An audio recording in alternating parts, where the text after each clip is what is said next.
the astrophysicists say, they just avoid these things. They know, and I mean it's kind of humbling, because the astrologers were right all the way, and the astronomers and the experts and the scientists and the astrophysicists, they were wrong. I mean, yeah.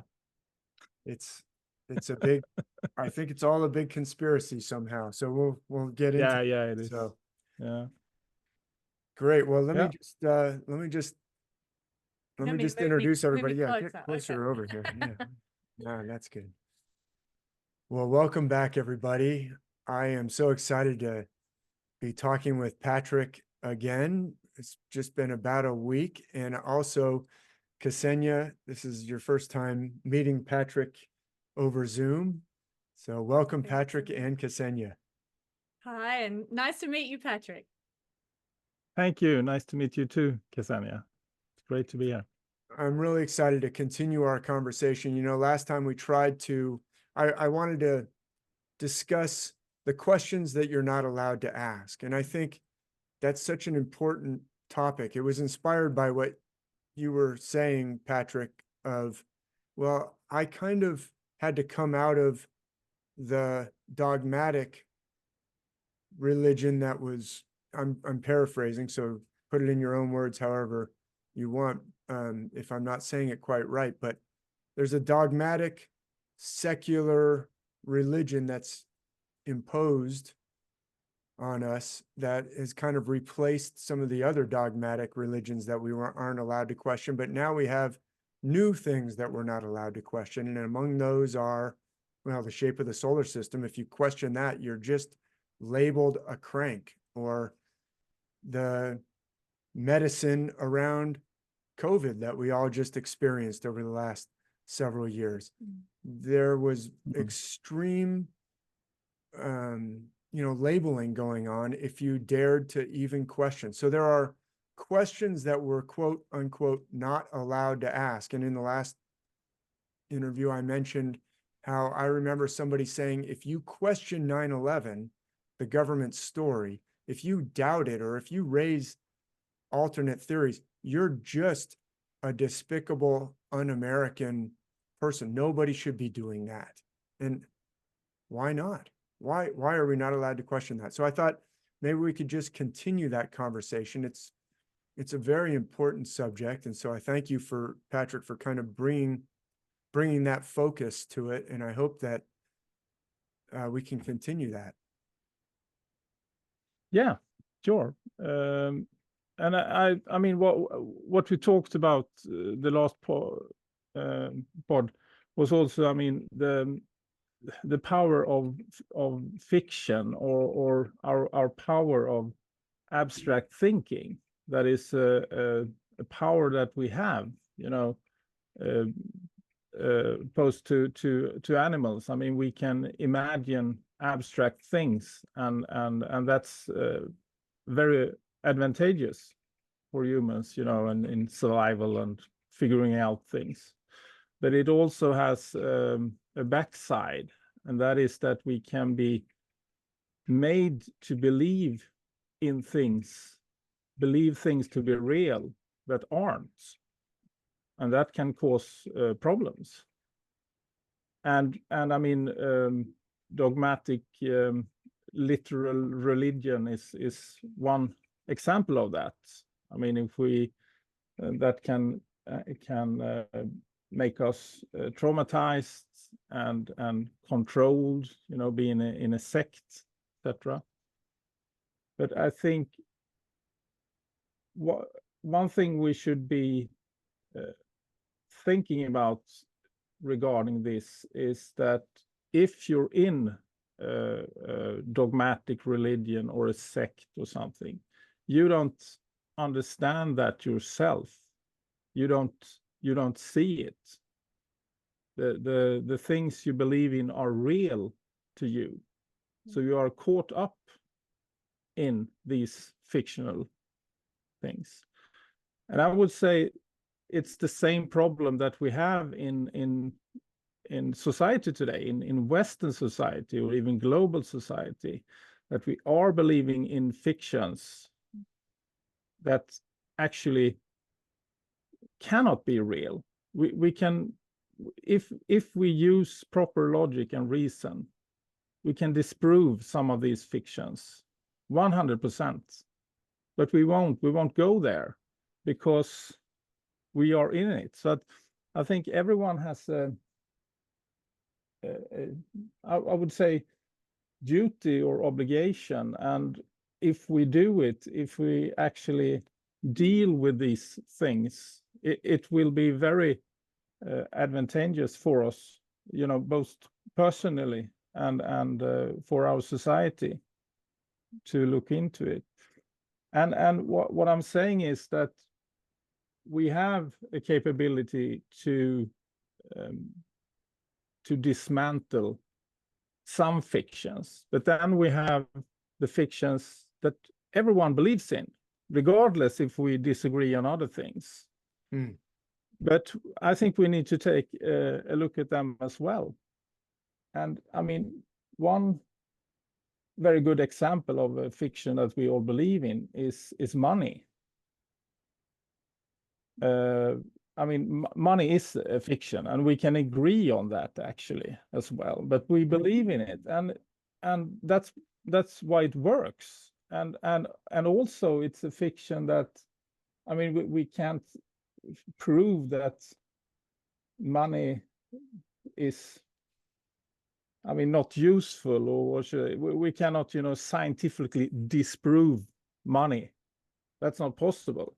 And it's also a fiction that's, if it's used in the right way, it's a good thing. Right. I mean, we can trade services and items in a very practical way. So, but then we have other fictions that we actually can disprove using logic and reason, or real science, we could call it as well. And one of those fictions are heliocentrism. Heliocentrism isn't possible according to logic and reason. And that is what you know, the Tychos model shows, what Simon's work shows.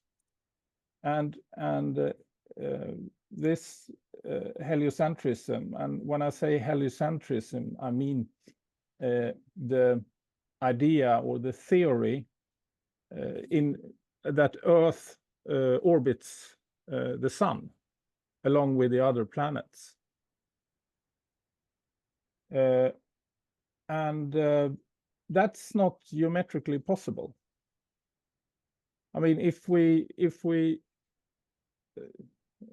observe the skies during a year and do the proper geometry, we can discern that Earth cannot have not done a lap around the sun during a year. We can know that. But as we know, that's not the fiction that we all believe in. And let me be very clear as well when I'm talking about this. I'm not talking about Earth's shape or Earth's daily rotation, because those things can also be scientifically confirmed. We can conclude geometrically that Earth is a sphere, and we can conclude by using physical experiments that Earth is rotating daily.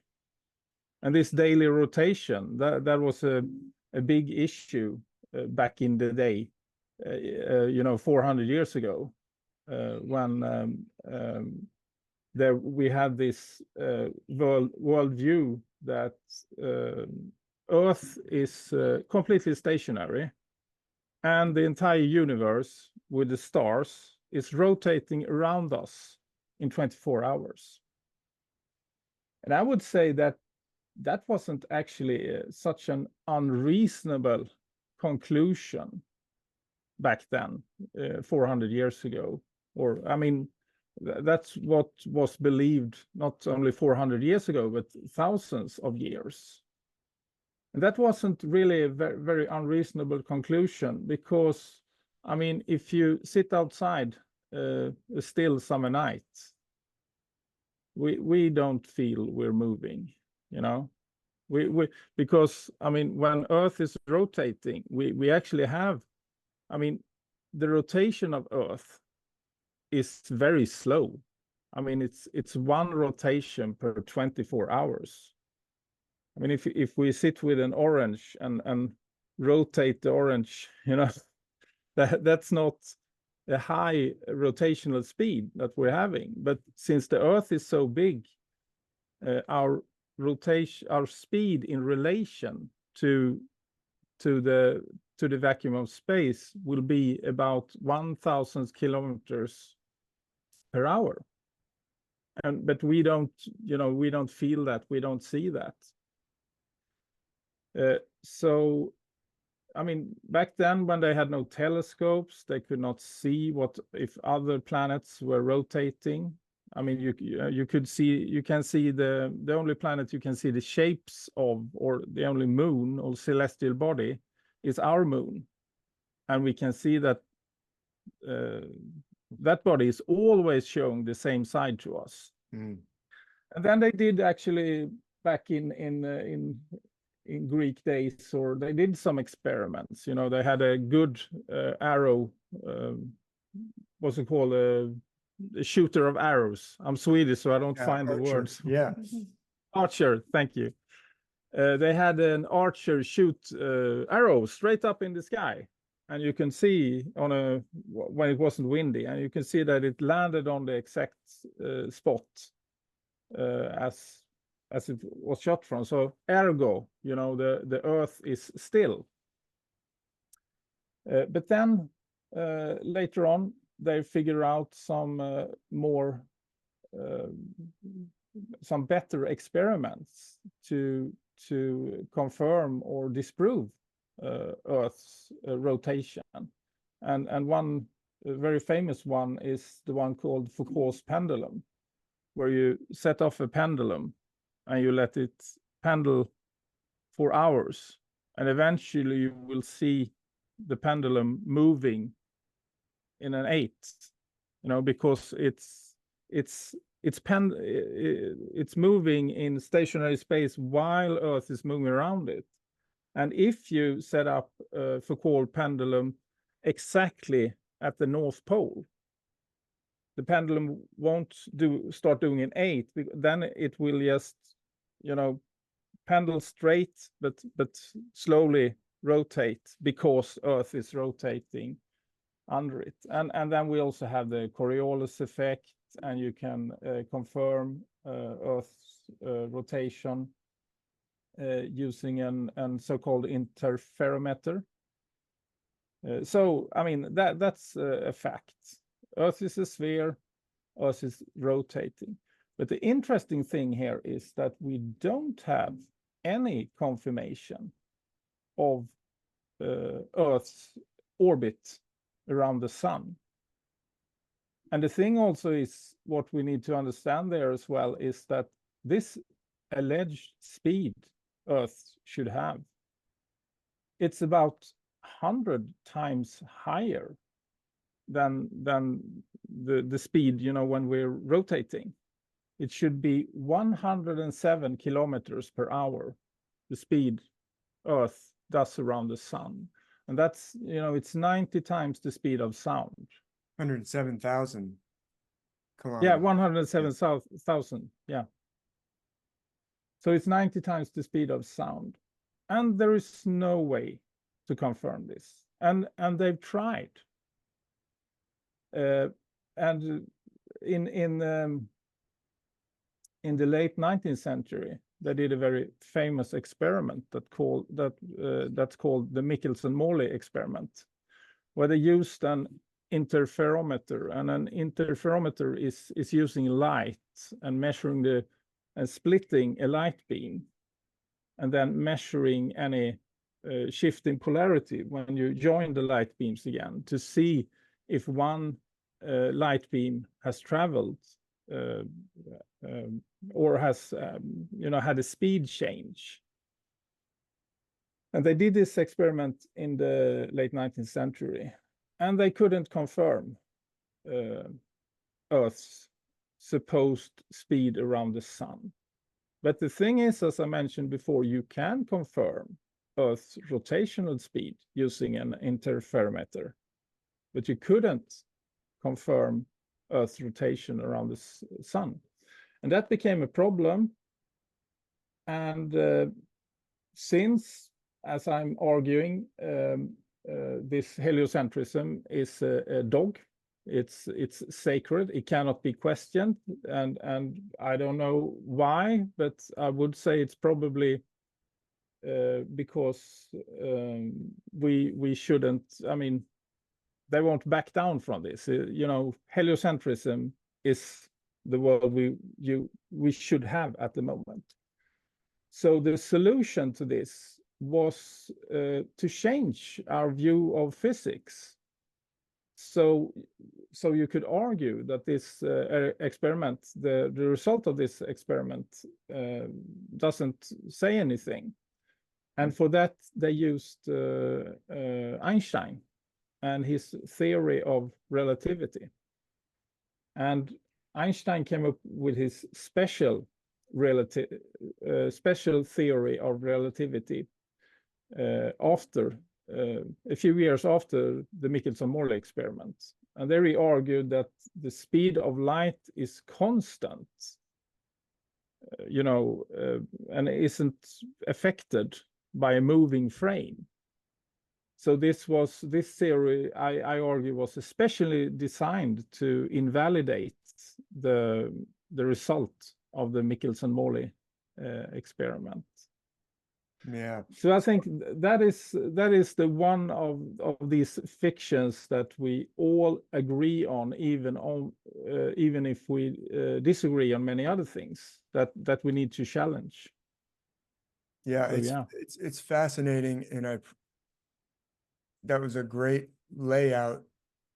I'm struck by what you said at the very beginning, how if we're in a sect, I think you said a sect, a religious mindset, we won't even know that we're in it.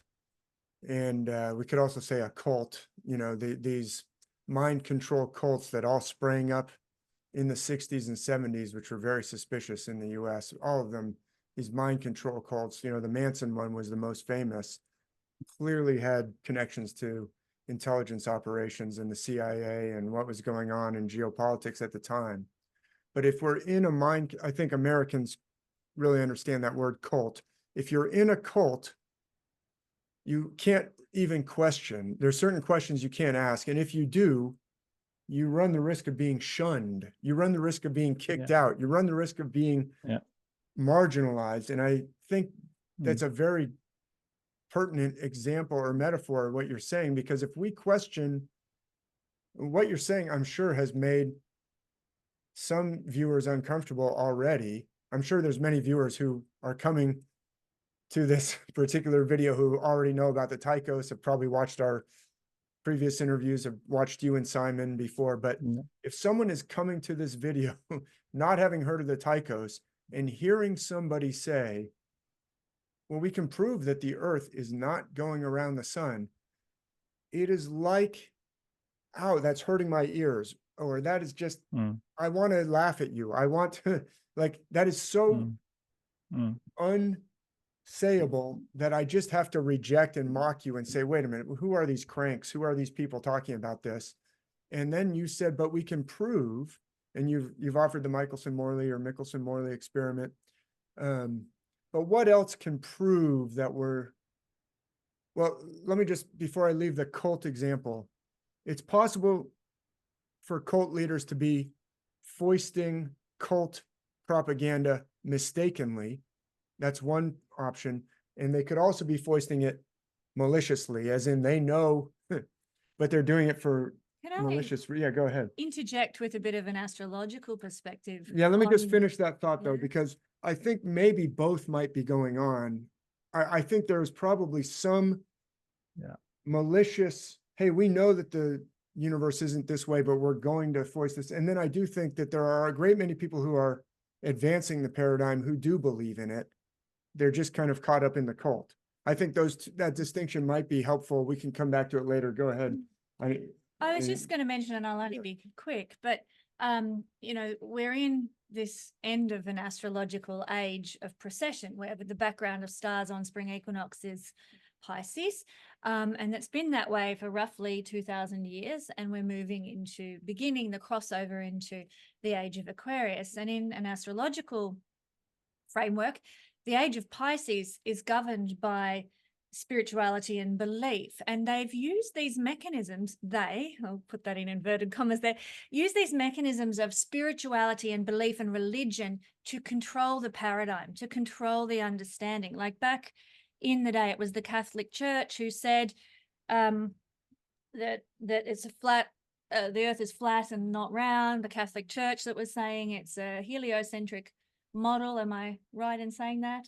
It was coming from a religious paradigm of control of thought. Yeah. And that corresponds to the astrological theories of the age of Pisces. But we're now at this crossover point, moving from Pisces to Aquarius, and Aquarius is all about science. Forget religion, forget belief, forget faith, forget any of that stuff.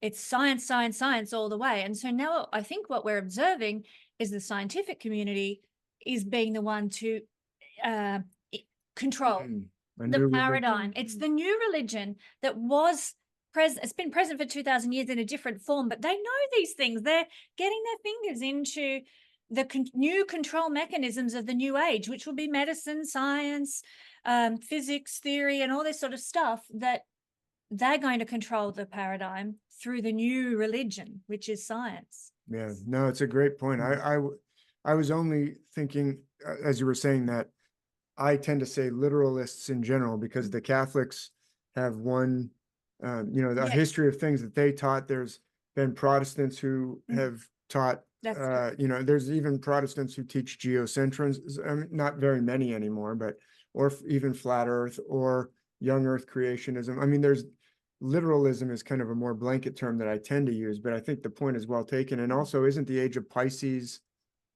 an age of illusion and smoke deception? screens, deception. So there might be clarity that comes with a new age. But it could also But be, there as can you also said, be- I believe it's like, if we're using this lie to tell you, hey, the ancient gods aren't real, or nothing is connected, the planets don't have any impact on us, throughout whichever denomination we're talking about, throughout the age of literalist Christianity, if you said, well, Jupiter seems to be influencing my liver health, the church would tend to say, wait a minute, we're not worshiping, we're not allowing, we're not opening the door to the possibility that the planets might impact life on this earth. That is astrology, that is, witchcraft, that is whatever. So throughout that time period, we could say nothing is connected from a religious perspective. The only spirituality you can have is what we say. Now that has broken down a bit.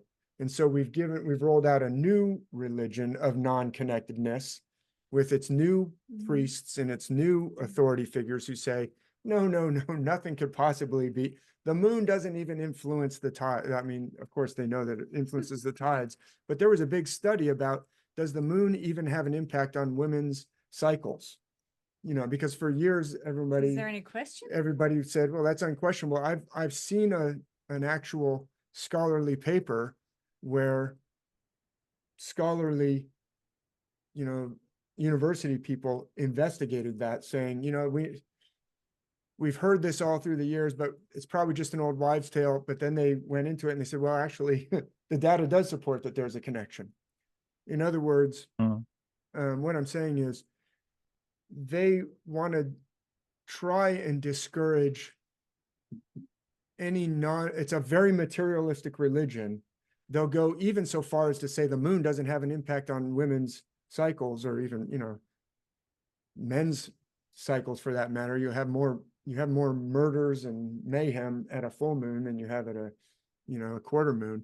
Anyway, it clearly has an impact on us, but science, the materialist science that's replaced, they wanted to disconnect us one way with literalist Christianity. Now they're disconnecting us a different way, or trying to, with a materialist scientist religion, is all as I was trying to say. Is I think that's a great.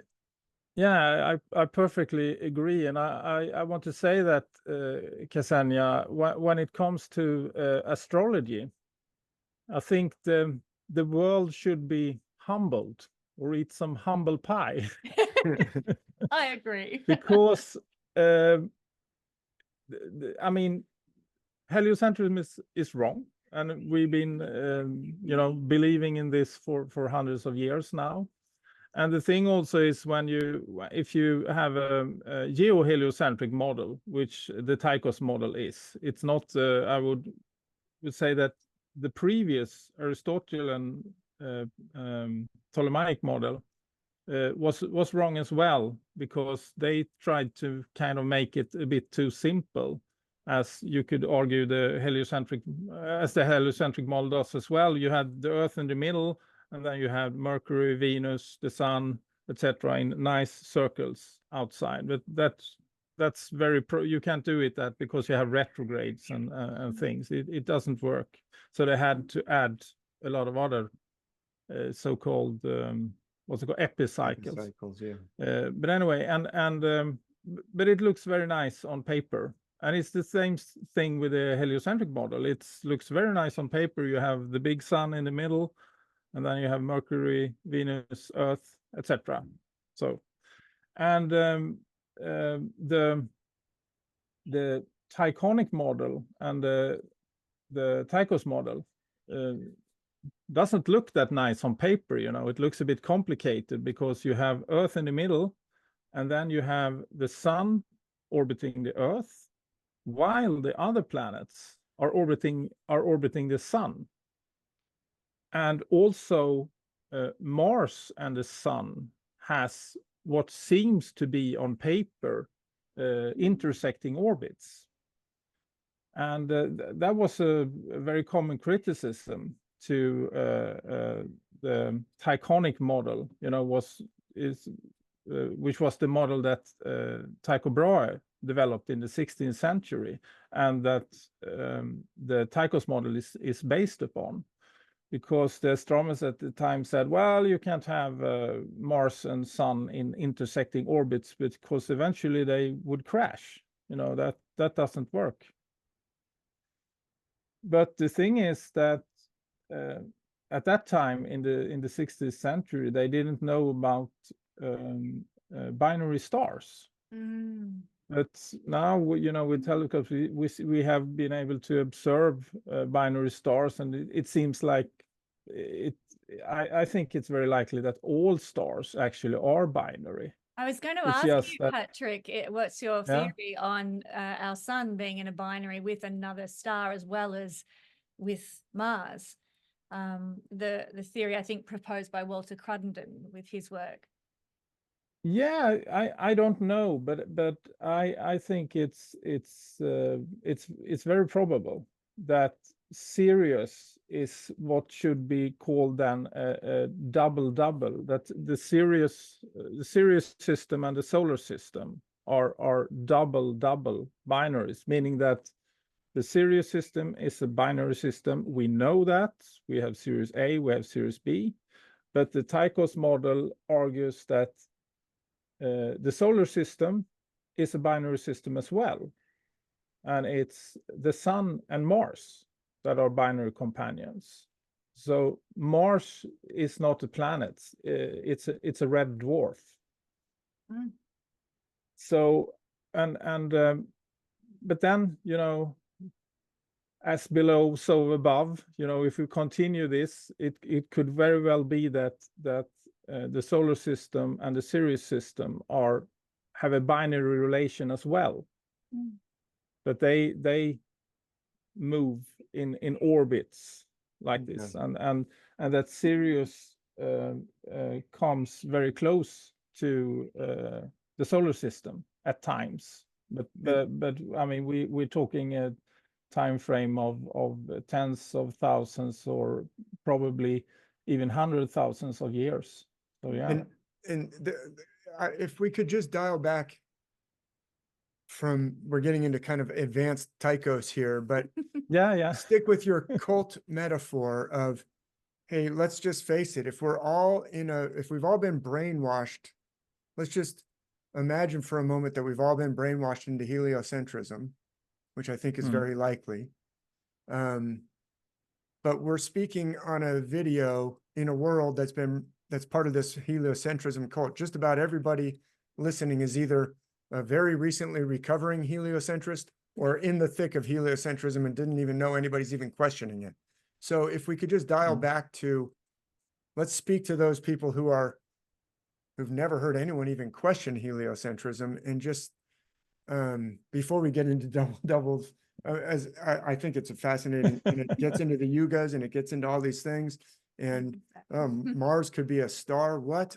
You're blowing my mind. Can we just maybe for the next 5 minutes, I know we've probably got a lot of advanced listeners, but let's speak to those people who are still in that cult and are just never even heard anyone speaking like this anymore. And it's like someone has come into the revival tent and they're saying something totally heretical. And we need to say, hey, you know what? Actually, I know it sounds heretical, but let me give you just a few, what would you reach for to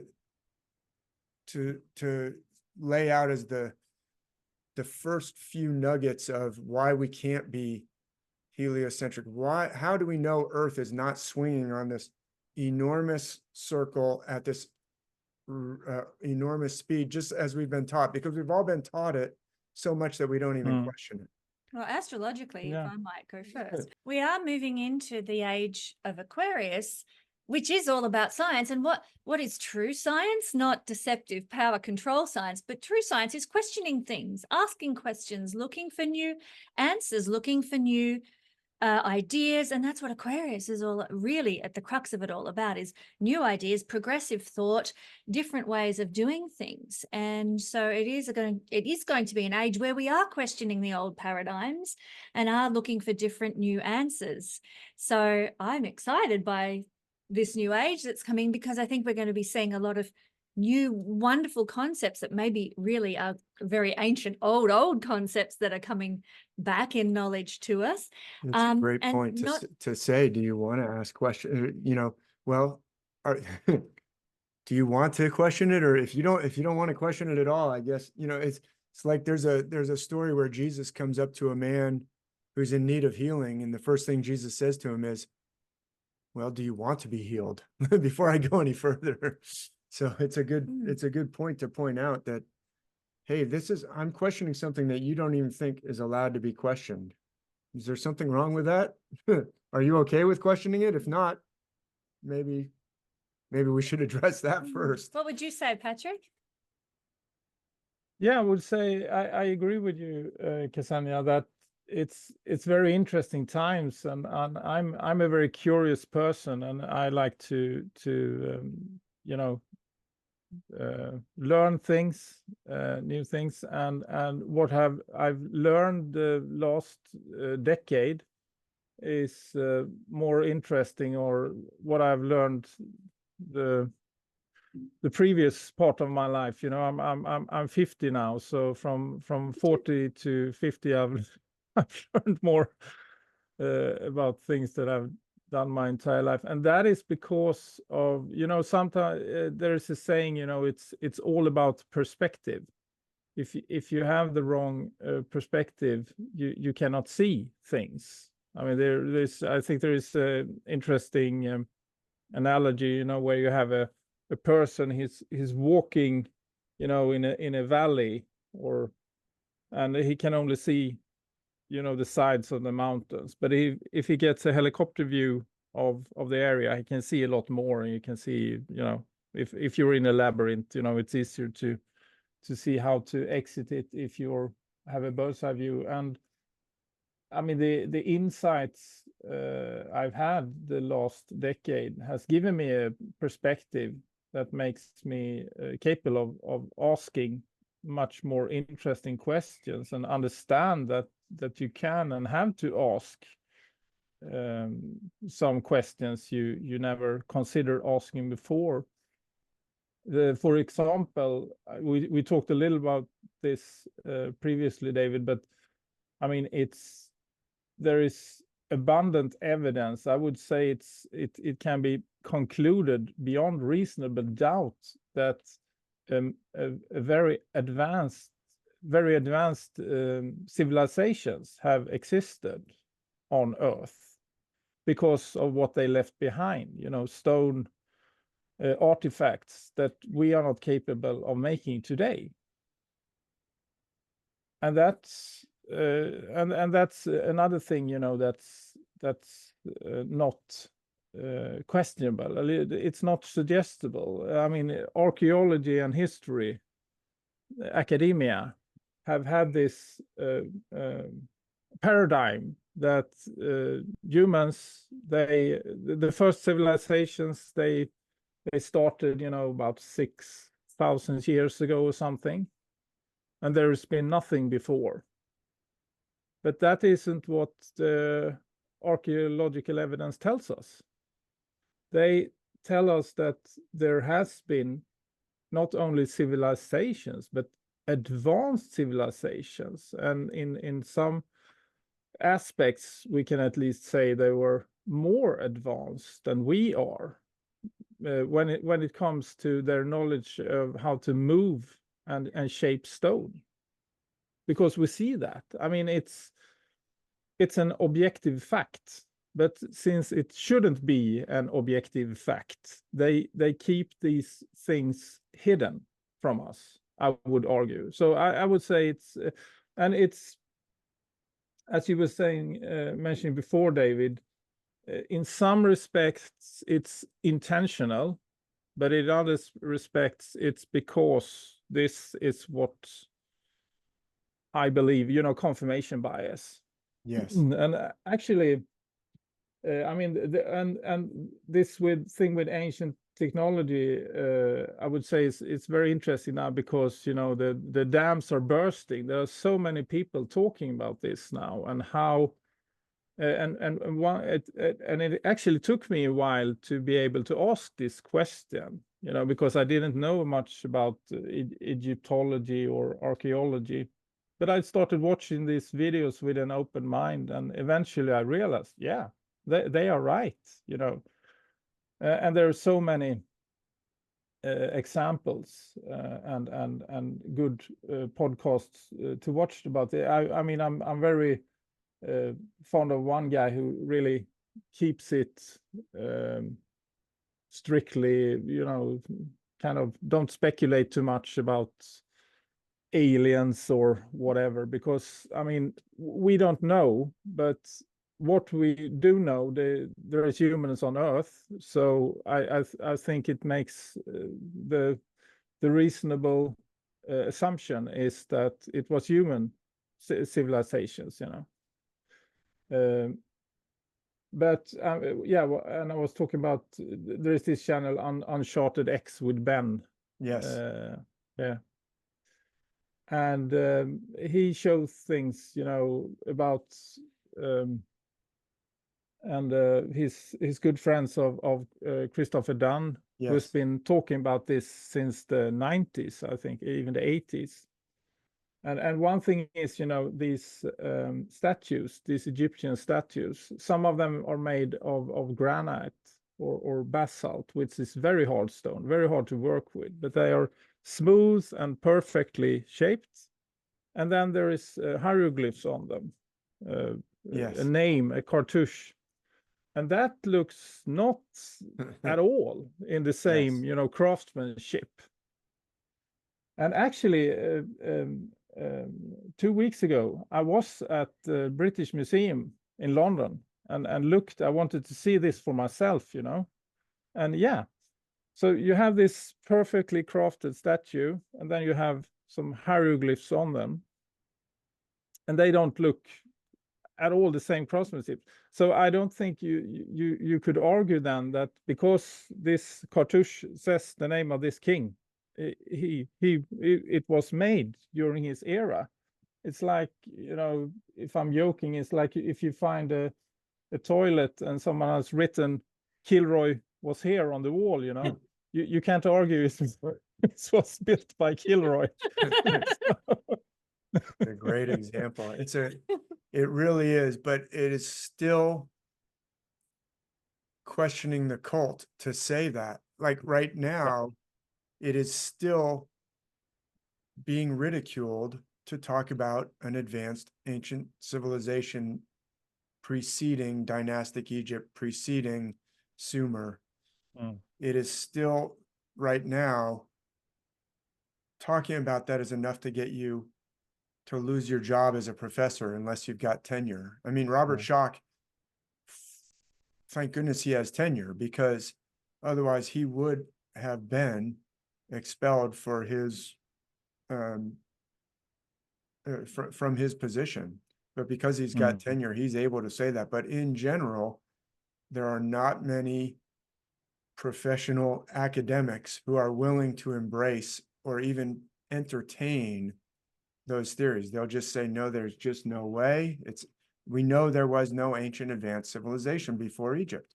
And they just, it is like a brainwashed cult, or it's as dogmatic as any religion. You just can't question. No, the paradigm says, and therefore that's the paradigm. And if you want to question it, you'll be shunned, just as if you got kicked out of a cult, and now none of the cult members will even acknowledge your presence. No, I agree. Yeah. But So isn't it? Yeah. Go ahead. Well, I was going to say, to get back to the Tychos, since we've left all these, people saying, wait, what does he mean that the Earth can't be going around the sun? What?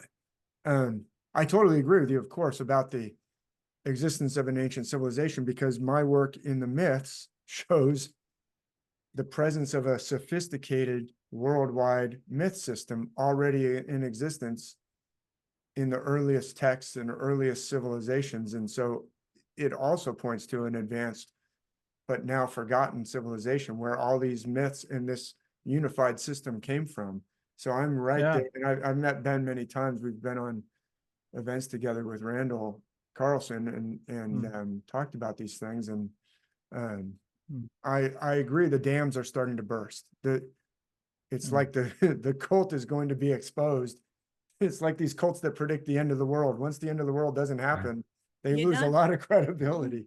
I think that may be happening. And yeah, exactly. And I would say, isn't it interesting as well how these unaskable questions fits with what you've been discovering, David, about these common myths, and that they seem to have an ancient source because they have kind of the same structure, and the Tychos model, with a heliocentric system, how that fits with your work, Kesenya, that because then it makes much more sense that the planets and the sun and the moon have an influence on Earth, because we are in the center of this system. If Earth was just a planet among the other sun, why would the alignments of planets and stuff, why would that affect anything on Earth? But now if we understand this, then it makes much more sense.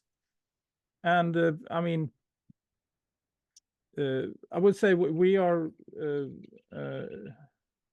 electromagnetical beings in a way, that and I would say that this system and what makes the planet stay in orbits and move is because of electromagnetism, and that affects us. And as we talked about before, the moon, it affects people because we live in an electromagnetic environment. One of the things about the Tychos system in its relationship to astrology that intrigues me is that if the Tychos system, and I'm perfectly open to the idea that it is the system, it puts Mars in a whole different category. Like, we talk a lot in astrology about the luminaries and the importance of the sun and the moon and the rising sign mostly. But if indeed our sun is in a binary system with Mars, that elevates Mars energy in a quite a powerful way. And what's interesting is that my general observation of various methods of astrology, various schools of astrology, is that Mars is a malefic planet.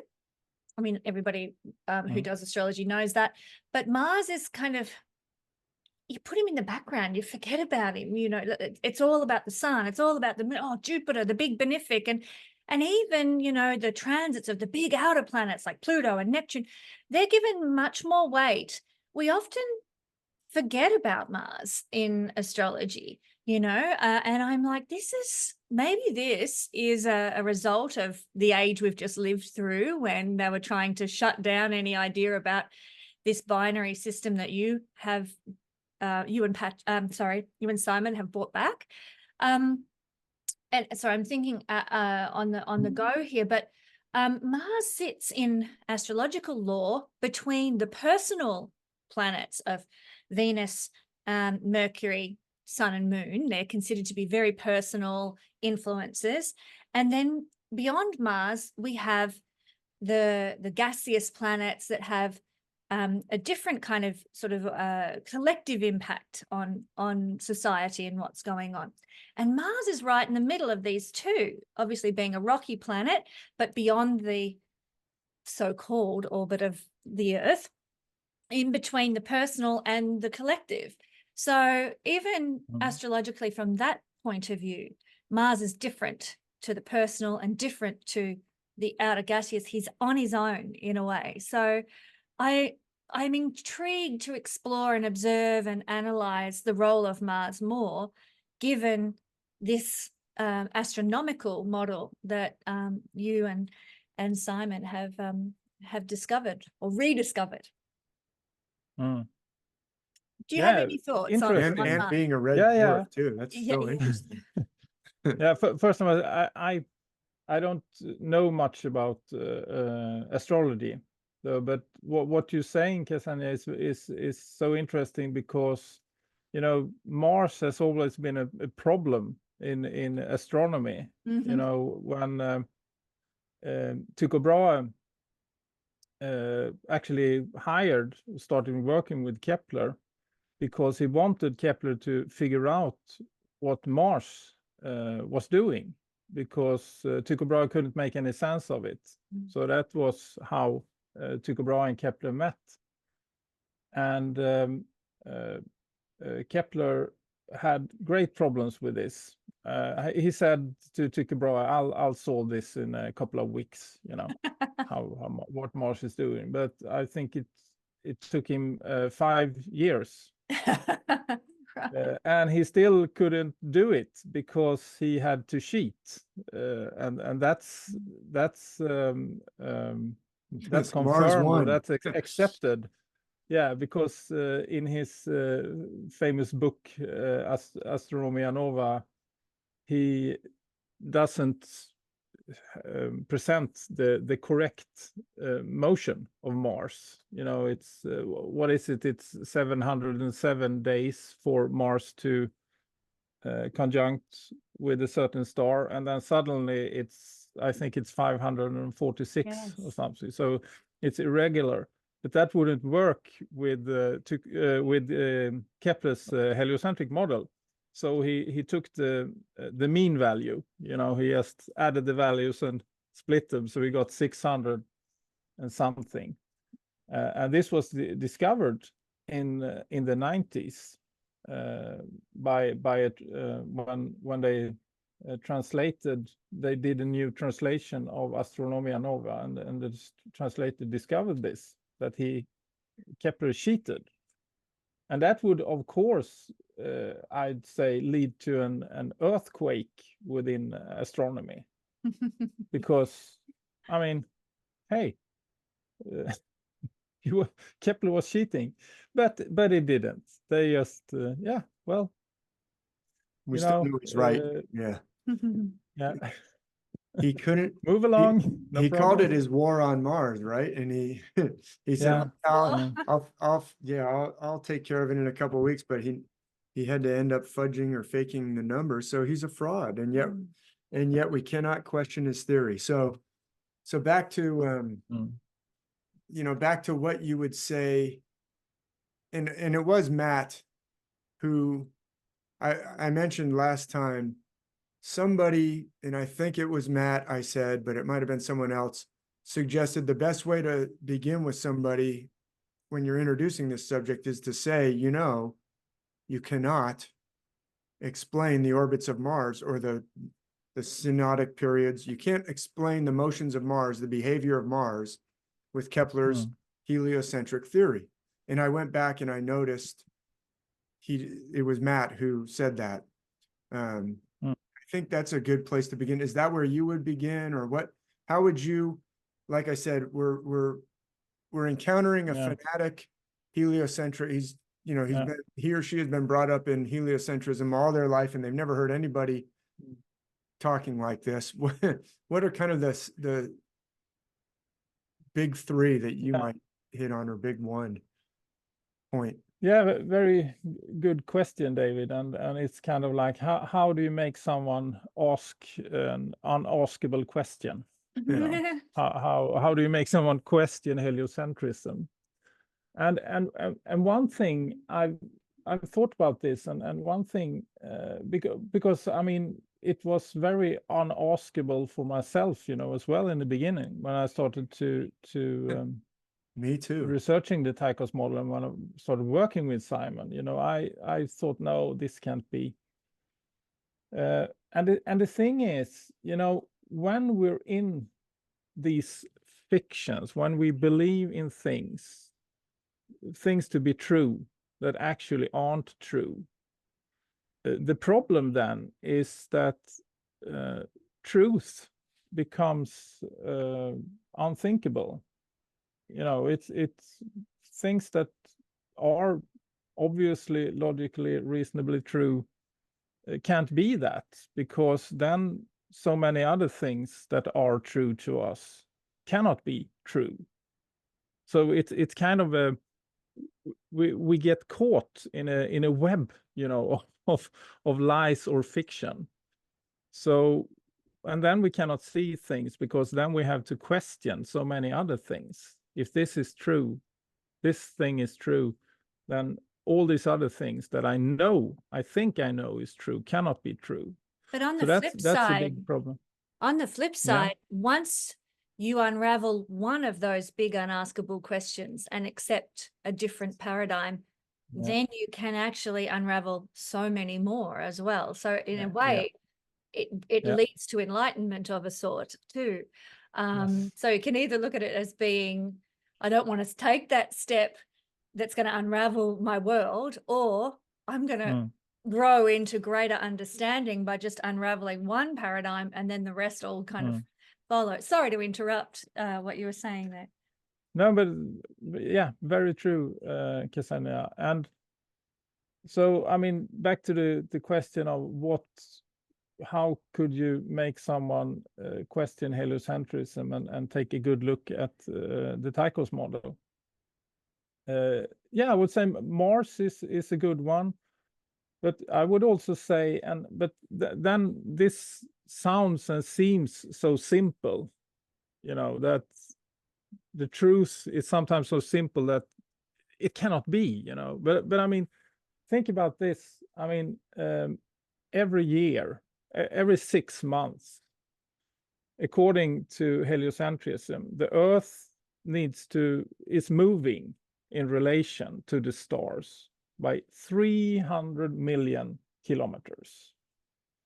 And supposedly we don't see this in the sky. The stars are always in the same place year round at the same time of night. So we don't see this. So how could that be?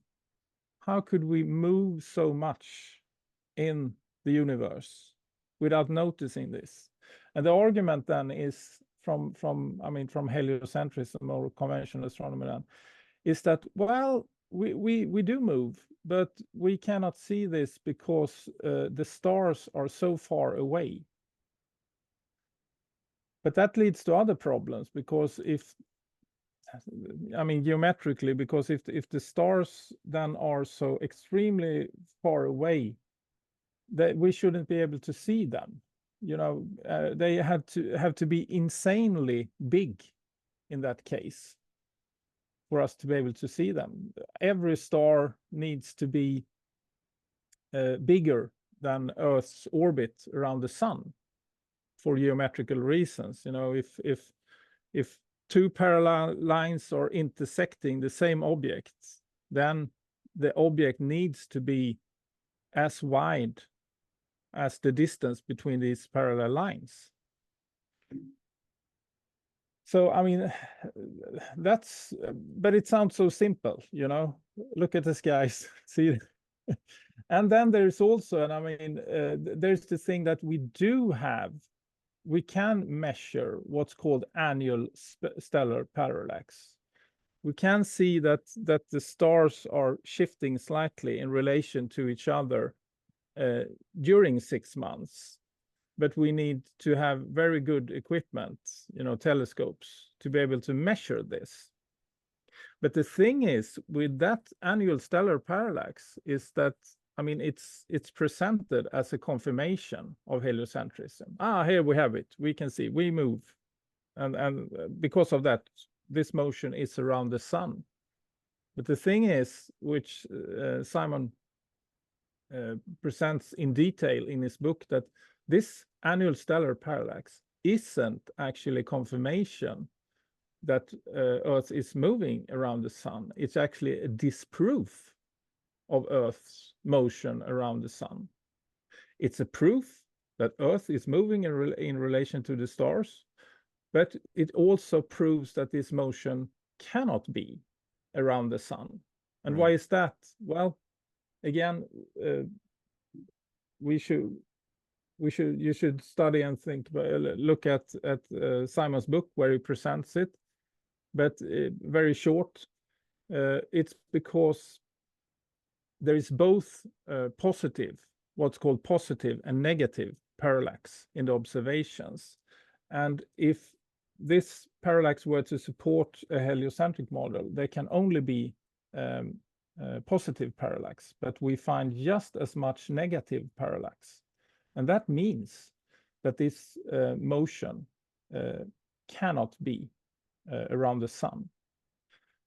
And also, to talk about, I think there are so many good videos now about explaining the Tychos model in detail, but that's what Simon has added, to the Tychonian system, and a small motion of Earth. That's, because of annual stellar parallax and precession, etc. And that's the final piece in the puzzle to make the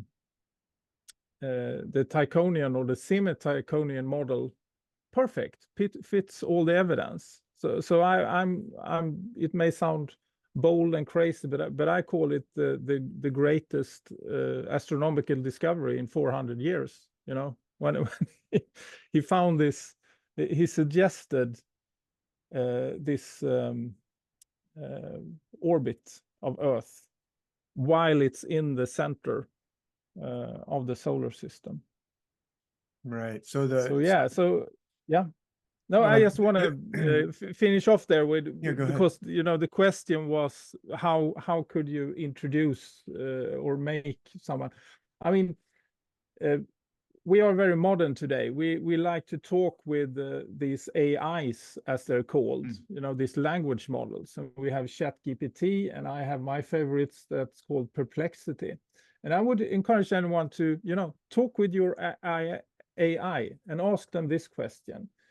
Give me a direct observation that confirms that Earth is orbiting the sun ask ChatGPT or Perplexity or your AI, ask them this question. And what they will answer then is something like, yes, of course, we have annual stellar parallax. That proves this. But then you need to object to the AI, and you will say, I disagree. Annual stellar parallax only confirms Earth is moving in relation to the stars, not that it's moving around the sun. And what the AI will do then is that, oh, I'm sorry, you're right. Well, there's this other thing, and it will bring up retrogrades. And if you keep on challenging it, it will eventually conclude, well, there are no direct observations that Earth is orbiting the sun, but science, authority, etc. So yeah, we don't have it. That's really interesting. And that, we did touch on the parallax last time, but it's interesting that you bring up, parallax and Mars as being two pretty accessible. The parallax, just to the way I explain it, for people who may have been listening and not necessarily completely understanding how parallax proves we're not going around the sun, or can be taken to mean we're not going around the sun, because as Patrik just said, ChatGPT might try and tell you that parallax proves we're going around the sun. What is parallax?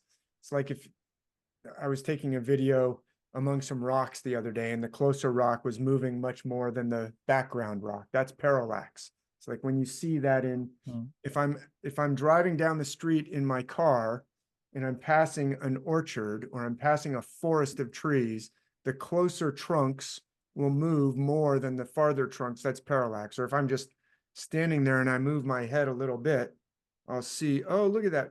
The closer trunk seems to move much further. So the stars will do the same thing as two different rocks or two different trees. They're very, they're out there. They're far away, but some are farther than others. The closer ones will move more than the farther ones. That's parallax.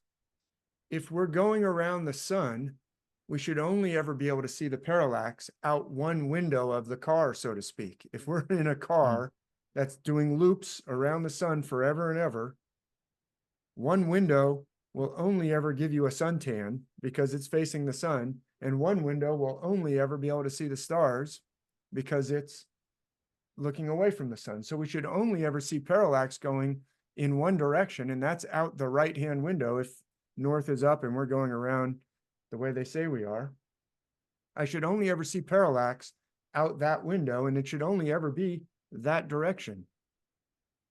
And yet we measure parallax as if it's out both windows, because sometimes the sun's on that side and sometimes the sun's on that side.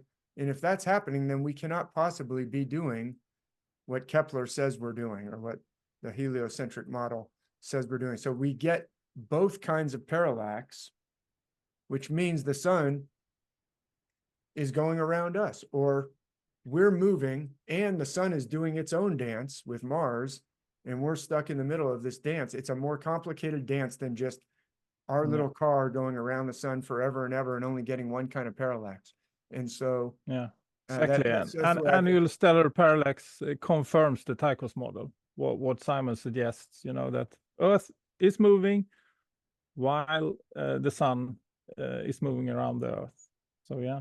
And so why can't you? We've touched on this last time, but I do want to probe it a little bit more and see what it's connected to in your mind, Patrik, because you've thought a lot about, as we touched on last time, medicine and space and moon landings and other unanswerable questions. Astronauts doing those funny, they always do the same exact flip in their chair on the space station. They always exactly go one exact axis of spinning. So why can't we ask this question? Why is it just too silly? Why are we crazy to even ask about the Kepler? Why can't we question it?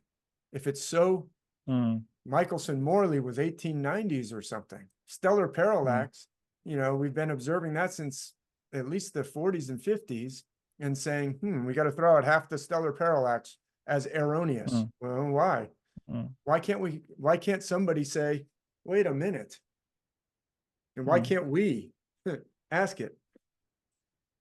Yeah, exactly. And that's one thing that adds to making this question unaskable, and that is NASA.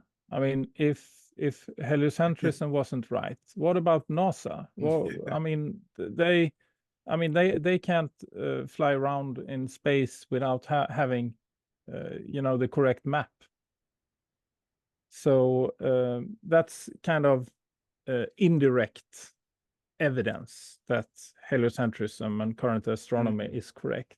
Must be. We've gone But to I would Mars. say, yeah, exactly. Yeah, we have cars driving around on Mars, so Mars cannot be a star, a dying star. That wouldn't be possible, because then you can't send cars there and have them driving around.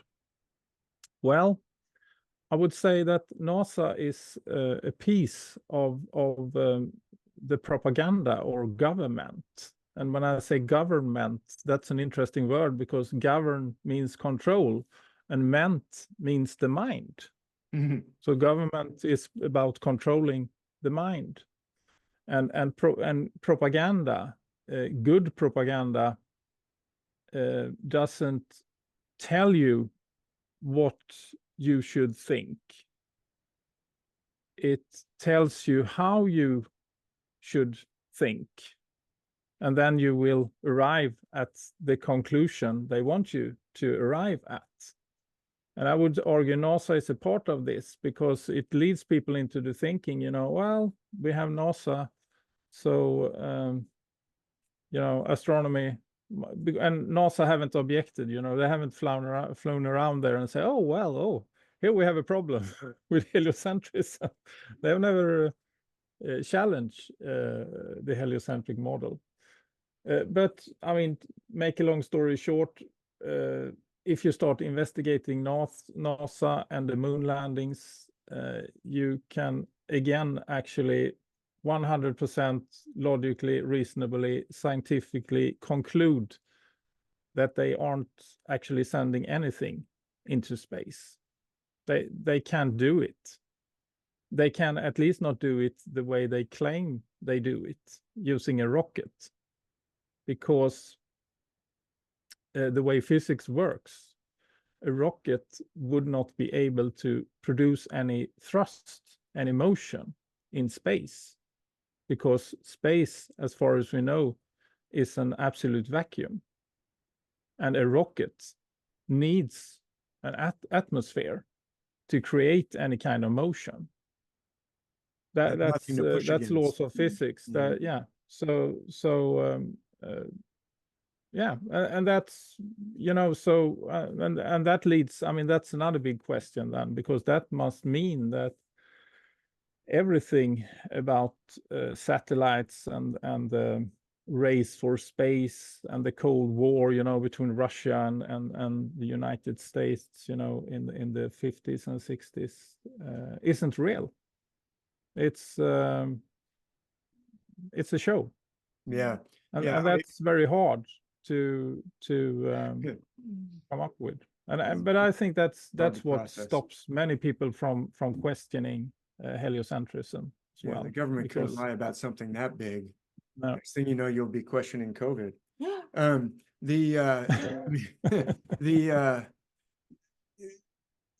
it's important to point out that we don't all have to agree to the exact extent. Like I might entertain the possibility of low Earth orbit, like John Glenn going around in low Earth orbit.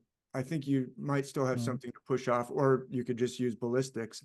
But I'm interested in kind of your, like, we don't all have to agree, but I'm interested in your argument. You're someone I respect, who's thinking I respect. I'm interested in your thoughts when you say, I don't think they've done any of that. I tend to be of the opinion that Russia was trying to get to space, and they were ahead of the US. And the fact that they never claimed to have gone to the moon says, if it was such a race and America got there first, supposedly, why wouldn't Russia just a few months later, or even a few years later, eventually say, okay, well, we got there too, here's us.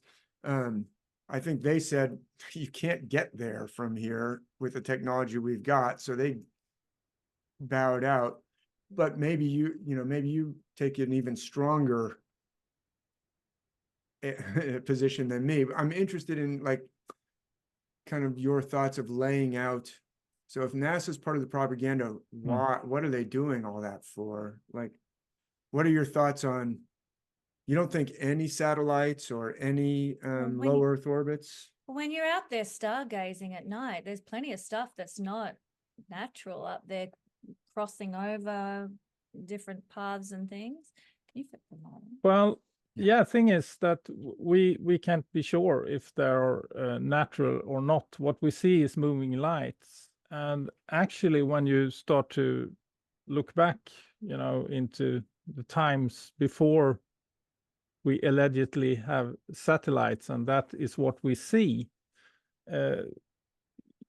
you always have seen these objects move across the sky when you watch the sky, and they are recognized today as well, and they're called near Earth objects. Big What about asteroids the Starlink, like what we call Starlink? Have you seen that in the sky? Where it's 10 in a row, like Yeah, a like train. boom, Yeah. boom, boom, boom. It's bizarre, and Yeah. it freaked me out Yeah. the first time I saw that, Yeah. and I thought, I've never seen anything like it. I didn't even know about Elon Musk's thing, and I'm like, what the heck is that? Yeah, and I don't know what it is, but I would argue it isn't satellites. But I mean, it could be. I mean, if I speculate, it could be an high altitude airplane towing a LED stripe. I don't know. LEDs, yeah. But okay, let me ask you this: why are you so? I mean, why so against satellites, Patrick? I think it's shocking for most Americans to think that the moon landings were a hoax, but I'm completely there. The moon landings were a hoax. I've made a whole video about it. I'm convinced, like, just tell me how we even did it. Tell me where you had all the oxygen. Tell me where you had all the food. Tell me how they pressurized their suits when they weren't wearing a helmet, then they put it on, how they pressure. Like, I'm still waiting for someone to explain how you did it. I don't have to disprove you. You have to prove that it's possible.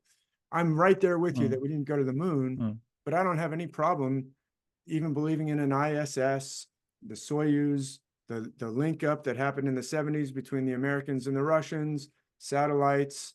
I don't believe that Elon Musk put a Tesla out there. I think the tires would have exploded and the windshield would have cracked for sure.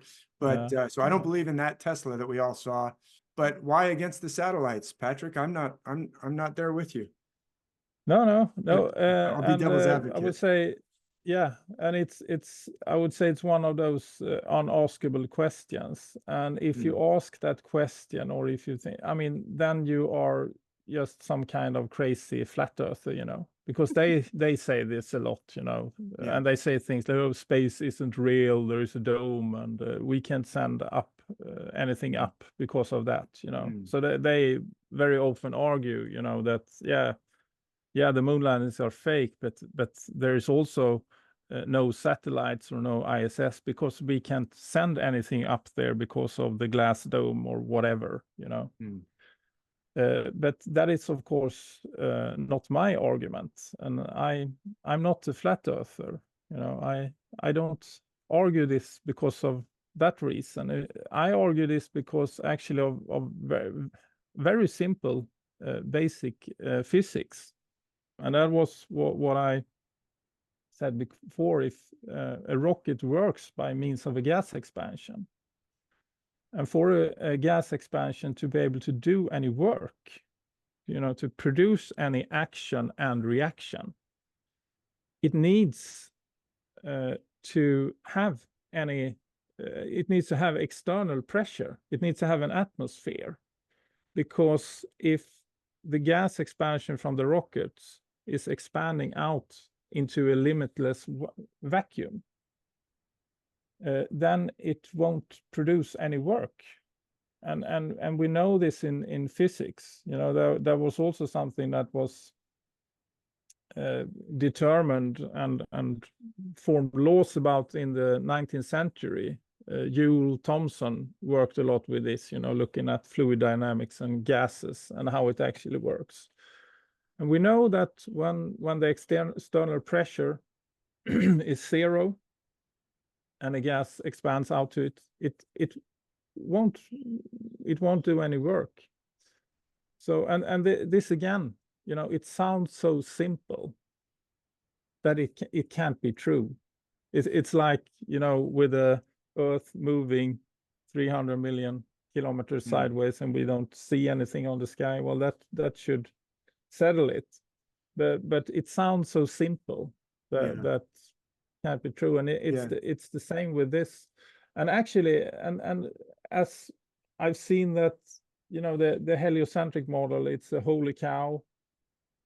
We find very little actual criticism of it in the history records. Yeah. And it's the same with rockets. We don't find, this very simple argument that I put up now. We don't find this in history, but we do find one. There is actually one example. There is an article in New York Times from 1920 where an unknown writer talks about the exact problem I described now, that because of physics, a rocket would be unable to create any thrust in space. And he talks about James Goddard, who was a rocket pioneer at that day, and he ridicules Goddard because he is claiming something that isn't physically possible is physically possible, Yeah. So and this is a public you can find this public domain. But let me article, just not to make our whole discussion about satellites, and I'm fine if I think all the viewers would be fine if some of them believe in satellites and some of them don't. We can all still entertain the Tychos, but let me push on it a little bit. I think we all agree that rockets work on Earth. I mean, the military definitely uses rockets. I know people who are in the rocket units or were. And could we not fire something against the atmosphere of Earth and get it going fast enough to break out and get into a low Earth orbit, or even just a slingshot? Leave the rockets out of it. If I have a big enough slingshot, can I get a rock outside of Earth's gravity to just start spinning around the Earth? Yep, I don't know. Maybe theoretically you could do that, and I mean we have this book from the 19th century called The Journey to the Moon by Jules Verne. From the Earth to the Moon, from the Earth to the Moon. Jules Verne, But the interesting thing there is that Jules Verne didn't use a rocket to send this craft to the moon. He used the cannon. And I've been thinking maybe that was because the people who were interested in this kind of literature in the 19th century, they would find it ridiculous or implausible that a rocket was used, because they knew their physics. That these things were discovered in those days. Yeah, your point's well taken about rockets in space, in the vacuum of space. I agree with you. That's a king-size problem if we've got, supposedly little corrections happening with firing off things. But I guess I'm not all the way to the absolutely no satellites. I'm okay with low Earth orbit or even people in low Earth orbit. I don't see why the rocket problem prevents us from just kind of ballistically getting something out there. Once you're there, getting back, it could be a king-size problem unless the orbit just degrades and then you come back into orbit, and then you can use your rockets again once you're in the atmosphere. But the thing is then to actually get something into orbit, that would be a problem with a rocket, because the higher the rocket gets, the thinner the atmosphere becomes, and then the effect of the rocket will be gradually reduced. Right. Well, okay, so let's leave this question for now, as I feel the weight of your argument, I must still be holding on tightly to my dream of satellites. It's not that I can't question it, but I haven't completely jettisoned satellites yet. So let's leave that. Let's put that in the refrigerator for later. We'll warm it up again later. What, I guess before we leave the topic of NASA, then, to some extent, I think we both agree they're fooling us. You're saying to an even greater extent than I think they might be doing some interesting things with GPS satellites or whatever. But are there any other aspects to the NASA? I mean, all they have to do is be lying to us once about the moon landings, and that's a huge deal. Your government lied to you in 1969, and they still cannot tell you, oh yeah, that was 1969. It was a different time period. It was all this Cold War stuff. We were in the space race with the Russians. Okay, we're not proud about it anymore, but we did it. No, they still can't say that. What are some of the other implications of the NASA? If NASA is lying to us, I mean, all bets are off. Your government's lying to you. What are there other things you've thought about with that? It's such a big deal. Speaking of NASA, I mean, I can give you one very interesting bit of trivia around this. I mean, I know you have talked about this problem, and it's very obvious to you, David, and you as well, Kesenya, because you watch the stars. But when we look at the Apollo 11 or these films, you don't see any stars. NASA, they don't have stars. Or it's absolutely befuddling, because as you know, David and Kesenya, when you're out in an area with very little light pollution, the sky, it's absolutely breathtaking. You see every little star, and you see the Milky Way clearly, So if you're up in a spaceship outside the atmosphere and you're in the shadow of the sun, you should of course see, a breathtaking view of the stars. But this doesn't happen in NASA's movies. And I say movies, but I say they are fake movies and I think they concluded, well, it's very hard to fake the stars in a believable way. And then if astronomers or astrologers were looking at this, they would say, oh, this doesn't look right. Why is that, NASA? So it was decided to not depicture stars in these videos. And some have said, also, it's the the particular shutter speed or et cetera. That's not. But can you imagine going to the surface of the moon where you have no atmosphere and not one setting on the thing to try and take the stars? Or not remembering. Yeah, I was about to go to that. That's even bigger. Okay, we couldn't capture it on film, but do you remember seeing stars? No, I don't remember seeing. Did you see stars? Wait a minute. They got erased from your brain too? Your memory forgot the stars? When supposedly, if you look at some of the diagrams, supposedly Michael Collins was navigating using a sextant all the way to the moon on that long journey there and back. They had to use the stars. And yet in the press conference, when they were asked, I think they were on drugs or something. I think they were seriously in a state of shock in that press conference. But you're absolutely right. We can conclude, I think we can conclude, David, that space radiation causes amnesia, because Michael Collins, he said, I don't remember seeing any.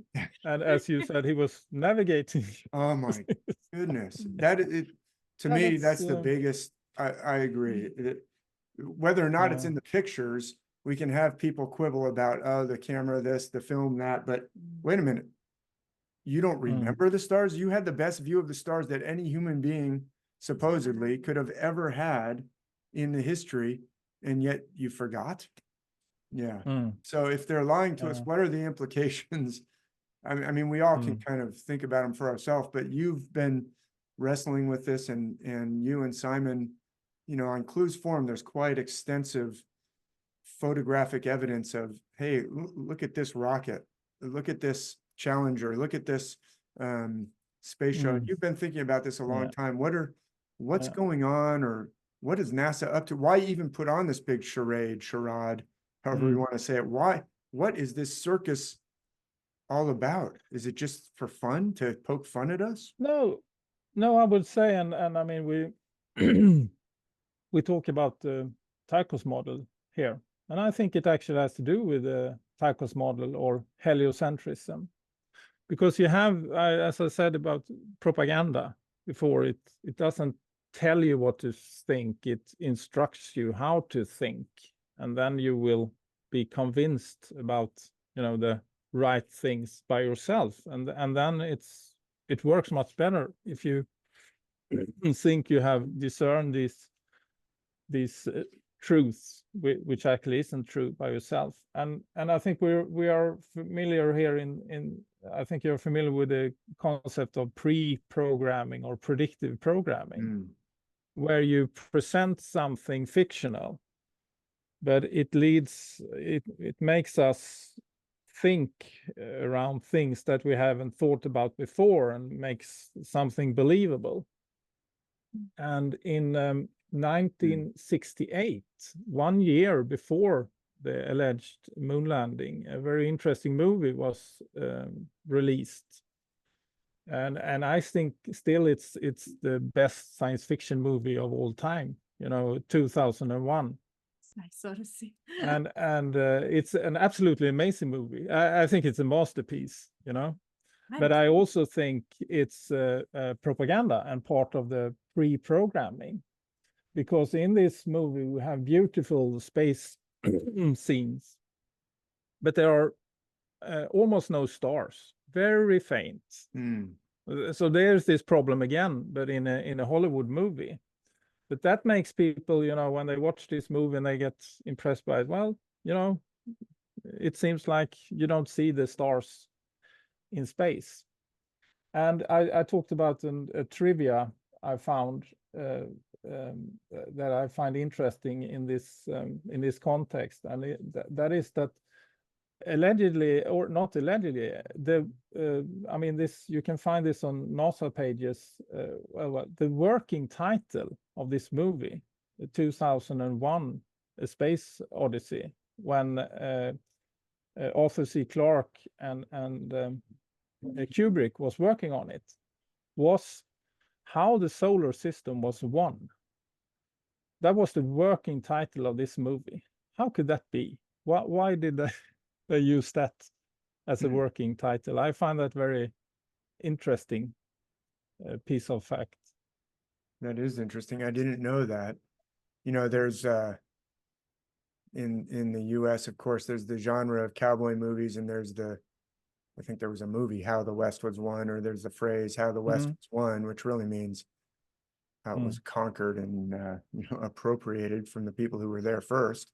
But I guess that's kind of a takeoff on that. But you're right. How the solar system was won implies, you know, how we put our stamp on the solar system, how we gave you how the solar system became ours, and we're going to tell you what to think about it, or what the other thing. I think in 2001, I have to admit, I haven't seen it since I was probably in middle school, and I always thought it was just kind of really boring. So do you mean by, We need to see it again. do you mean by best science fiction movie of all time, best special effects, or best? I thought the plot was a bit hard to grasp, but it's esoteric. It's certainly esoteric, but yeah. But I was going to say, try music. do they? Oh yeah, absolutely. But do they not on other planets bounce around in slow motion in the movie? Maybe to get us ready for astronauts bouncing around in slow motion on the moon. This isn't my original thought. I think some other moon researcher who said, I don't think we went to the moon, says, why wouldn't we bounce around really fast on the moon rather than really slow? If the moon has so little gravity, when you jump around, you should be bouncing like a grasshopper really quickly, as opposed to ponderously slowly. And I think Kubrick made them bounce slowly in the movie, and then they bounced slowly in this 1969 operation, and everybody, oh yeah, well, I guess In a low gravity, you just bounce slower. Yeah, maybe. I mean, during this era, you know, the 50s and 60s and 70s, and I mean up until our days, I mean, this science fiction, you know, it's such a big genre. You know, it's all about going to space, and it tickles our imagination. But I also think it's been a part of this pre-programming or predictive programming to make science fiction such a big genre.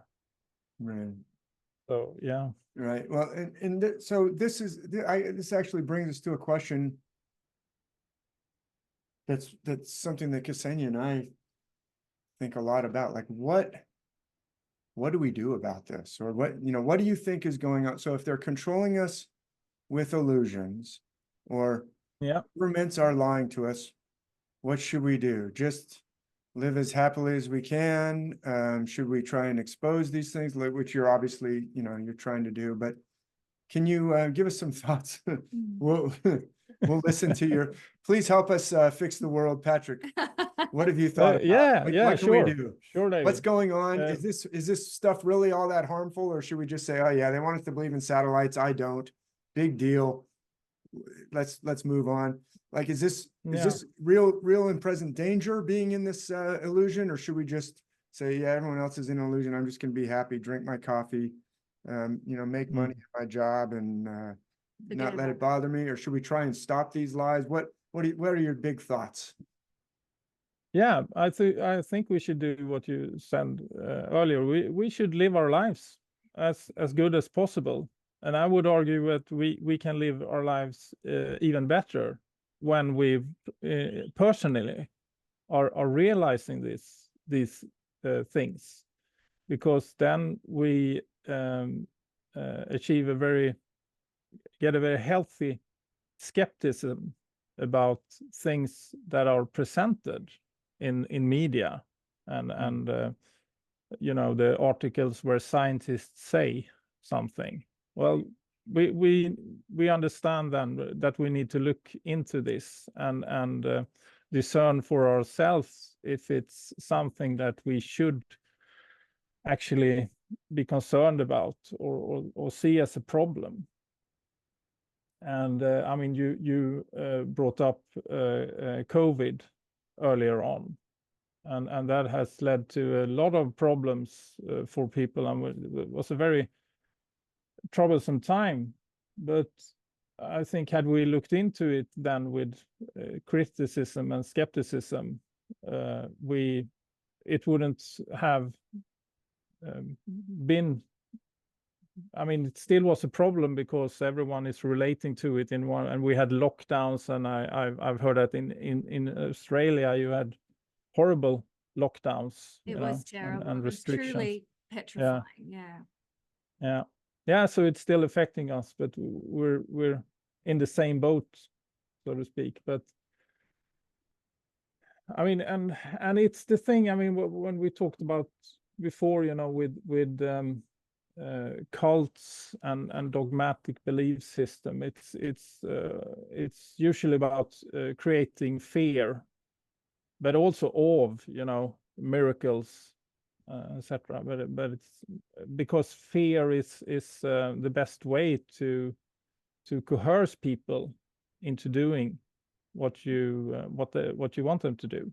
So I think everything that we see or gets presented in media, and we should look at it very critically. Is this actually something that I need to be afraid of?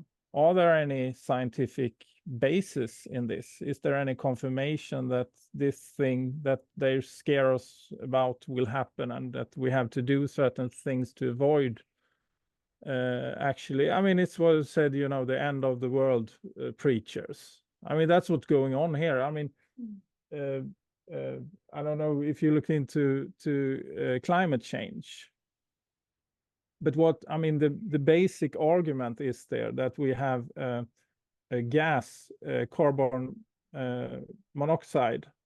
It's got Carbon dioxide. Is that what it's called? They mostly Carbon talk dioxide, about, that was called in English, yeah. yeah, lately they've been And talking about you, methane too, but yeah, mostly Yeah. carbon dioxide.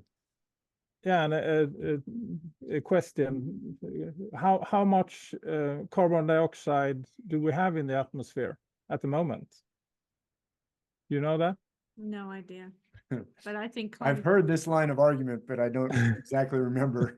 It's so the percentages are quite infinitesimal is what I remember, but please lay it out. Yeah, I can't help you. I don't know the numbers. So they say 400 ppm, and that's because per that sounds more than 0.04%. Right. That's the same thing, 400 parts per million. That's 0.04%. And what we should be concerned about, and what science says or should have a great impact on the climate, is a change of this gas up to 0.045% in that order, But when we look at in history, or in what's called geology, and analyze ice core samples, etc., we can see that the amount of carbon dioxide has shifted much more, historically. And well, yeah, and maybe there's been climate change, or but the thing is that this is what's the fear mongering, and I think it's because of this. They want to create a fear, and then they can act in certain ways. We understand that we need to pay very much for our energy, petrol, because of this, and they can invade other countries because they are letting out too much carbon dioxide in the atmosphere, etc. It's one of these fictions that are created fiction to scare us, and then that can justify it's a form of certain actions for certain buddies and high levels of politics and what have you. Oh, we need green energy, so put in wind turbines, destroy the view, but hey, green energy, and they're useless after 20 years or 10 years, and then they just rot in place.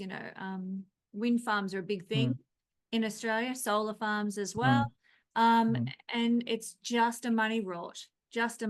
Not any better for the environment to install them, not any better for energy production. They require, sorry to get on my bandwagon here, but they require electricity to get going. So it's coal-fired electricity, or whatever type of electricity is the base model, to get these wind turbines going in the first place, Yeah, but so I guess it brings us, that question of what should we do about it? Well, we should live our life and be able to see through these fictions, but what we're bringing up now is you can't get free of it. These fictions are impacting on people's lives. They are increasing the cost of living. They are making energy much more expensive. It's, I went to the store today to buy some eggs, and the entire egg section was empty except for a few little 6-packs, not dozens, but the 6-packs were remaining. Just of one particular brand was the only ones that were left, and there was only a few there left. But you paid for the for 5 eggs what you'd usually pay for 12. Yeah, so. and COVID certainly, we could see through the fiction, but there are people who said, well, if I'm going to be on this college sports team, I've got to get the jab, or if I'm going to keep my job, I've got to get the jab. So these are fictions that we can see through, and yet they are slowly squeezing the standards of living or imposing austerity. I would argue that the green religion was rolled out at about the same time that they were starting to impose austerity. They were starting to deindustrialized in the early 70s, it's the same time they said, oh, Oil crisis. your life is going to get worse, but if we give you the green religion, you'll be happy about it. Oh, please take away my gas powered stove or whatever. So if all these fictions are actually squeezing people and actually causing loss of life in the case of a vaccine that is, untested and forced through and imposed on a great many people through propaganda and lies and threats and threat of loss of livelihood, et cetera, et cetera. What I'm getting at is, can seeing through the lies cause this whole charade to fall apart, or is there something more? Kesenya and I last night just watched The Heroes of the Telemark. Not to bring up yet another thing that you might think is a hoax. Look, I know the family. I know people from the family of big time participants in Operation Gunnerside. But Heroes of the Telemark, for those who don't know, was the Norwegian resistance, because Norway was occupied by the Nazis. So Yes. that wasn't just, they weren't just sitting around saying, well, we know the Nazis are lying to us. If we all see through the lies, Nazis will fall. No, the resistance were taking their lives, putting their lives at risk to actually do things against the Nazis, to blow things up, and sometimes, roll big rocks down the hill and into Nazi convoys and things like that. What I'm asking is, if you've got a regime that is occupying your governments and slowly choking the people out, is seeing through the illusions enough, or is there something more? This is what I'm pointing to. Yeah. Well, no, it isn't enough, but it's very good from a personal perspective, or within the family, etc., because then you won't feel forced or to act in certain ways that isn't beneficial to you or your loved ones. But I would say in the bigger perspective, I mean, what we should do and what we can do is to do exactly what we are doing right now, talking about these things. And that will eventually help to dispel these fictions. And the thing is that there was a good quote I found that it said, they don't control the world. They only control the fictions they have created. And when those fictions are destroyed, their power is null and void. So I think what we are experiencing now is a new enlightenment or reformation. And that has happened before, in history. It was just, prior to our generation, but I mean, it happens, and here we are again, history repeating as always. And the thing is also that, I mean, if you look at the Reformation or the Enlightenment, what kind of powered it was new ways of communicating, or new ways of spreading information between humans. And back then it was the printing press, and now it's the internet. I mean, we have this way of communicating, and it leads to a new enlightenment and a new age. And I find it so interesting. We have this word apocalypse, and when we hear apocalypse, we think disaster and a cataclysm. But I mean, the original meaning of apocalypse is great unveiling. It's an enlightenment.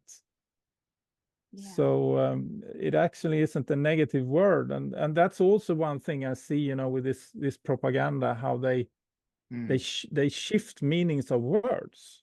And I think one purpose objective with that is that if they shift the meanings of words, then we won't understand ancient texts like the one you read a lot, David, because we don't connect these words with what they actually meant in history. And I mean, George always talks about this, you know, in this famous book 1984, where you have this new speech and they change the meaning of words. You have the word freedom, you know, that doesn't mean individual or human freedom in this book. And I think they're doing the same thing, you know.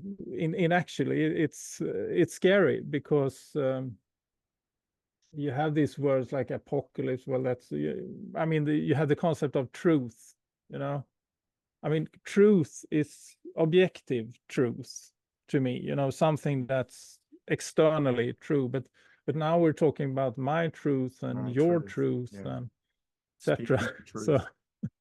Yeah, but to answer your question again, I think what we should do is what we are doing now, you know, talk about these things, look into, be skeptical, be critical, and dare to talk about it. I think that's very important, both for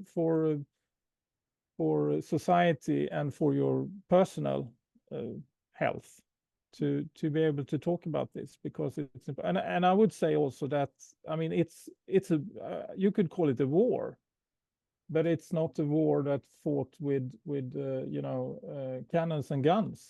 It's a spiritual war. That's what that's what I was been thinking as you're talking, is that actually, you know, I brought up the heroes of the telemark and the Nazi occupation, but more what I think we've been exploring in this whole conversation is they, and we'll just use that pronoun for the moment, are controlling not as much by, you know, soldiers in the streets with helmets and guns, but by illusions, lies, fear, and mind control tactics, changing the words, taking away certain definitions. And so therefore, it's not an exact parallel to being occupied by Nazi Germany, which was primarily using force and some propaganda. Right now, the control is almost entirely propaganda. Of course, there's the threat of force. There is, but if you go against COVID, you're not necessarily lined up and shot. You know, that's not the situation that we're seeing. It's you're more lined up and shot if you go with it. Well, you are. That was a bad pun. I know. That was a good pun. But yeah, I think that's what, as you were talking, that was forming in my mind. Well, actually, this is the form of resistance that is most important right now, is to expose what we're being controlled by is illusions, talking about and saying, hey, can we agree that asking questions is actually a good thing, that nothing should be beyond questioning? I don't agree that, you know, nothing that we're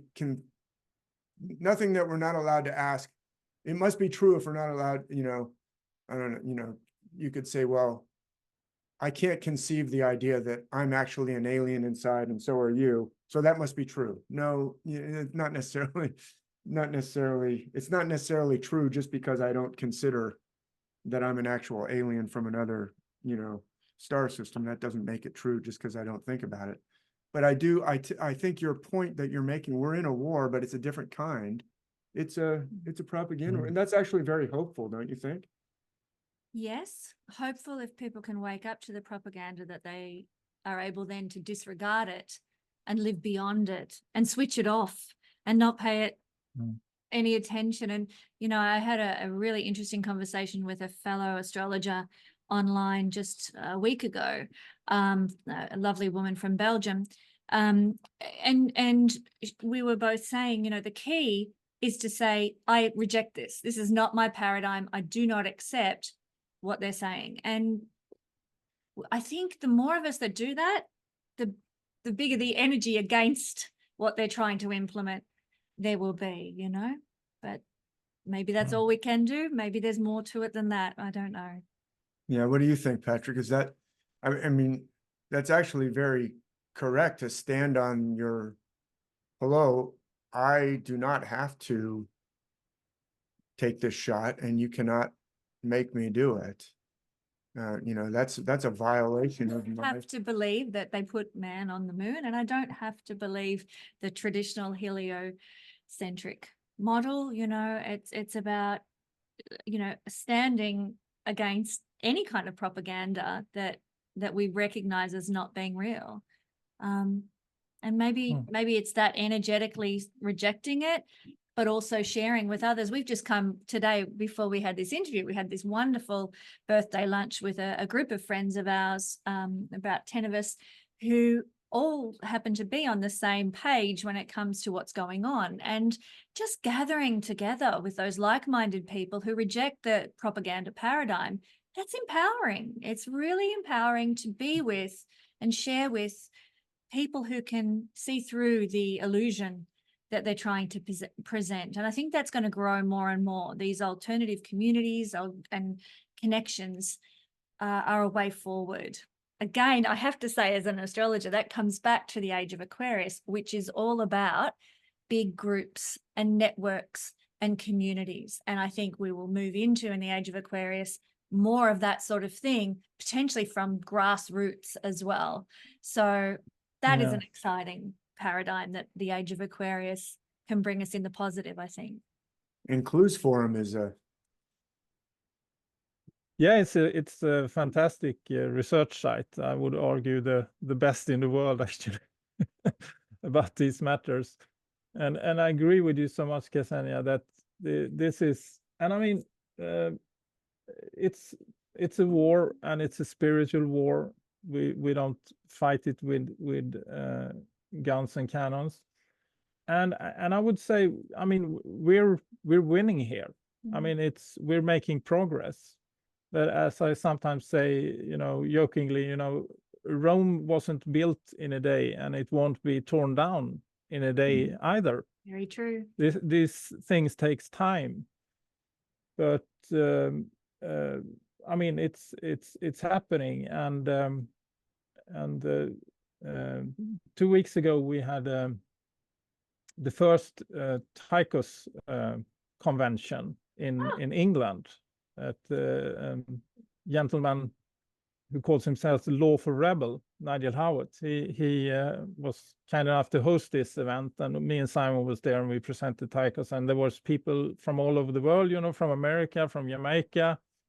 Not that many, but you know, those who they came from all over, and it was so amazing to have this weekend and share where you have people where you share, you know, this view, and you can talk about things that you usually can't talk about with people in a group. Yeah. And we are planning on doing a similar thing next year. So look out somewhere in June, you know, in if Australia. you're planning to go to Europe anyway. You should have it in Australia. I think we'll have to Yeah, collaborate on that one. nobody could possibly be a flat earther if they go to Australia and look at the stars or look at the way the sun and the moon. Anyway, not to get off on, but none of us are flat. Yeah.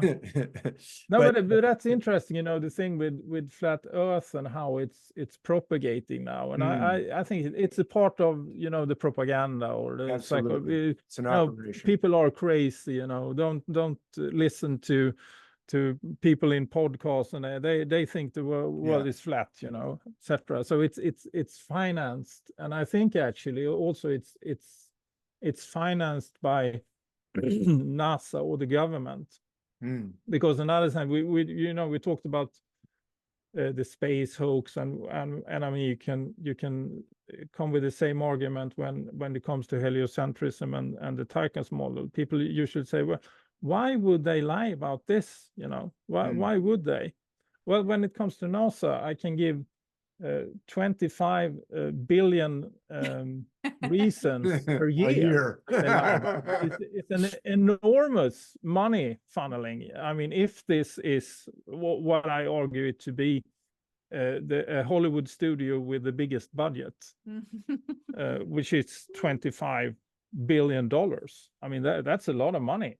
Mm. And if you're actually not going to space, you can set quite some of it aside, you know, but some of it, of course, you have a lot of people employed, and I think a lot of it is used for propaganda and to keep, you know, because you can see if there are groups on internet where these things are discussed, you know, NASA, immediately people come there and say Earth is flat, or try to you know, destroy a constructive discussion around this matter. And I think that is they do this. They are actively maintaining these illusions or deceptions or fictions.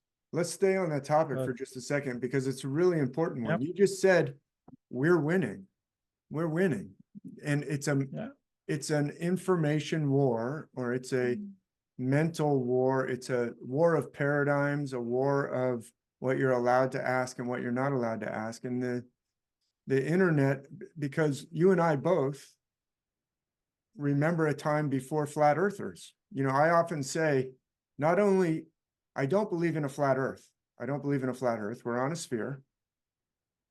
Not only do I not believe in flat earth, I don't believe in flat earthers. Like, show me one who's really, No. I think they're actually, I think they actually all know it's spherical. No, that's Well, not. I would say, I would argue then, caught up on yeah, it. excuse me for interrupting. I would say then that there are kind of two sides to that as well. You know, as we Yes. talked about, you know, people holding up the conventional. In the There, cult, I think there are, you know, these flat Decent flat earthers earthers, who yeah. are propagandists, and there are those who just think, yeah, well, maybe. Yeah. But what I was going to So, say is, yeah. I think this is important, because you said, look, we're winning the argument, or we're making advances. The internet opened up the floodgates of people being able to talk about, wait a minute, 9/11, the official story cannot possibly be true. And that, and the Tychos model was making traction in my work. I remember when all of a sudden, out of nowhere, you know, I had been posting videos for years before all of a sudden flat earthers appeared on all my video comments and said, oh, this is all great, but too bad you keep talking about, you know, a spherical earth. You're wrong. Or too bad you don't know about the flat earth. Or why don't you, you know, learn your trigonometry? Well, guess what? I learned trigonometry. I learned calculus. I learned calculus at West Point, and I learned how to do the firing, you know, solutions for firing artillery shells. Not that I wasn't an artilleryman, I was an infantryman, but some artillery shells, you have to account for the spinning of the earth because they go so far. So in those firing solutions, you have to account for a spinning earth. And you can find that in manuals going back to the 1940s.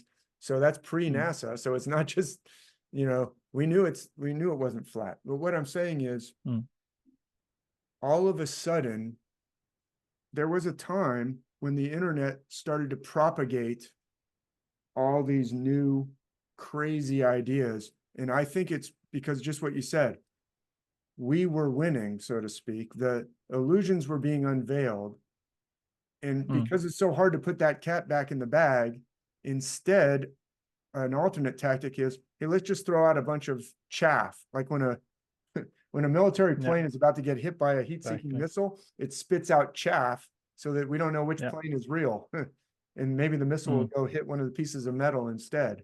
That's, I think, what all these, so we got flat earth, and then we got mud flood, then we got lizard people. Well, lizard people has been around for a while, but if we just throw just all kinds of crazy stuff, now no one can tell what's the real things, what's the real truths being unveiled and what's just craziness.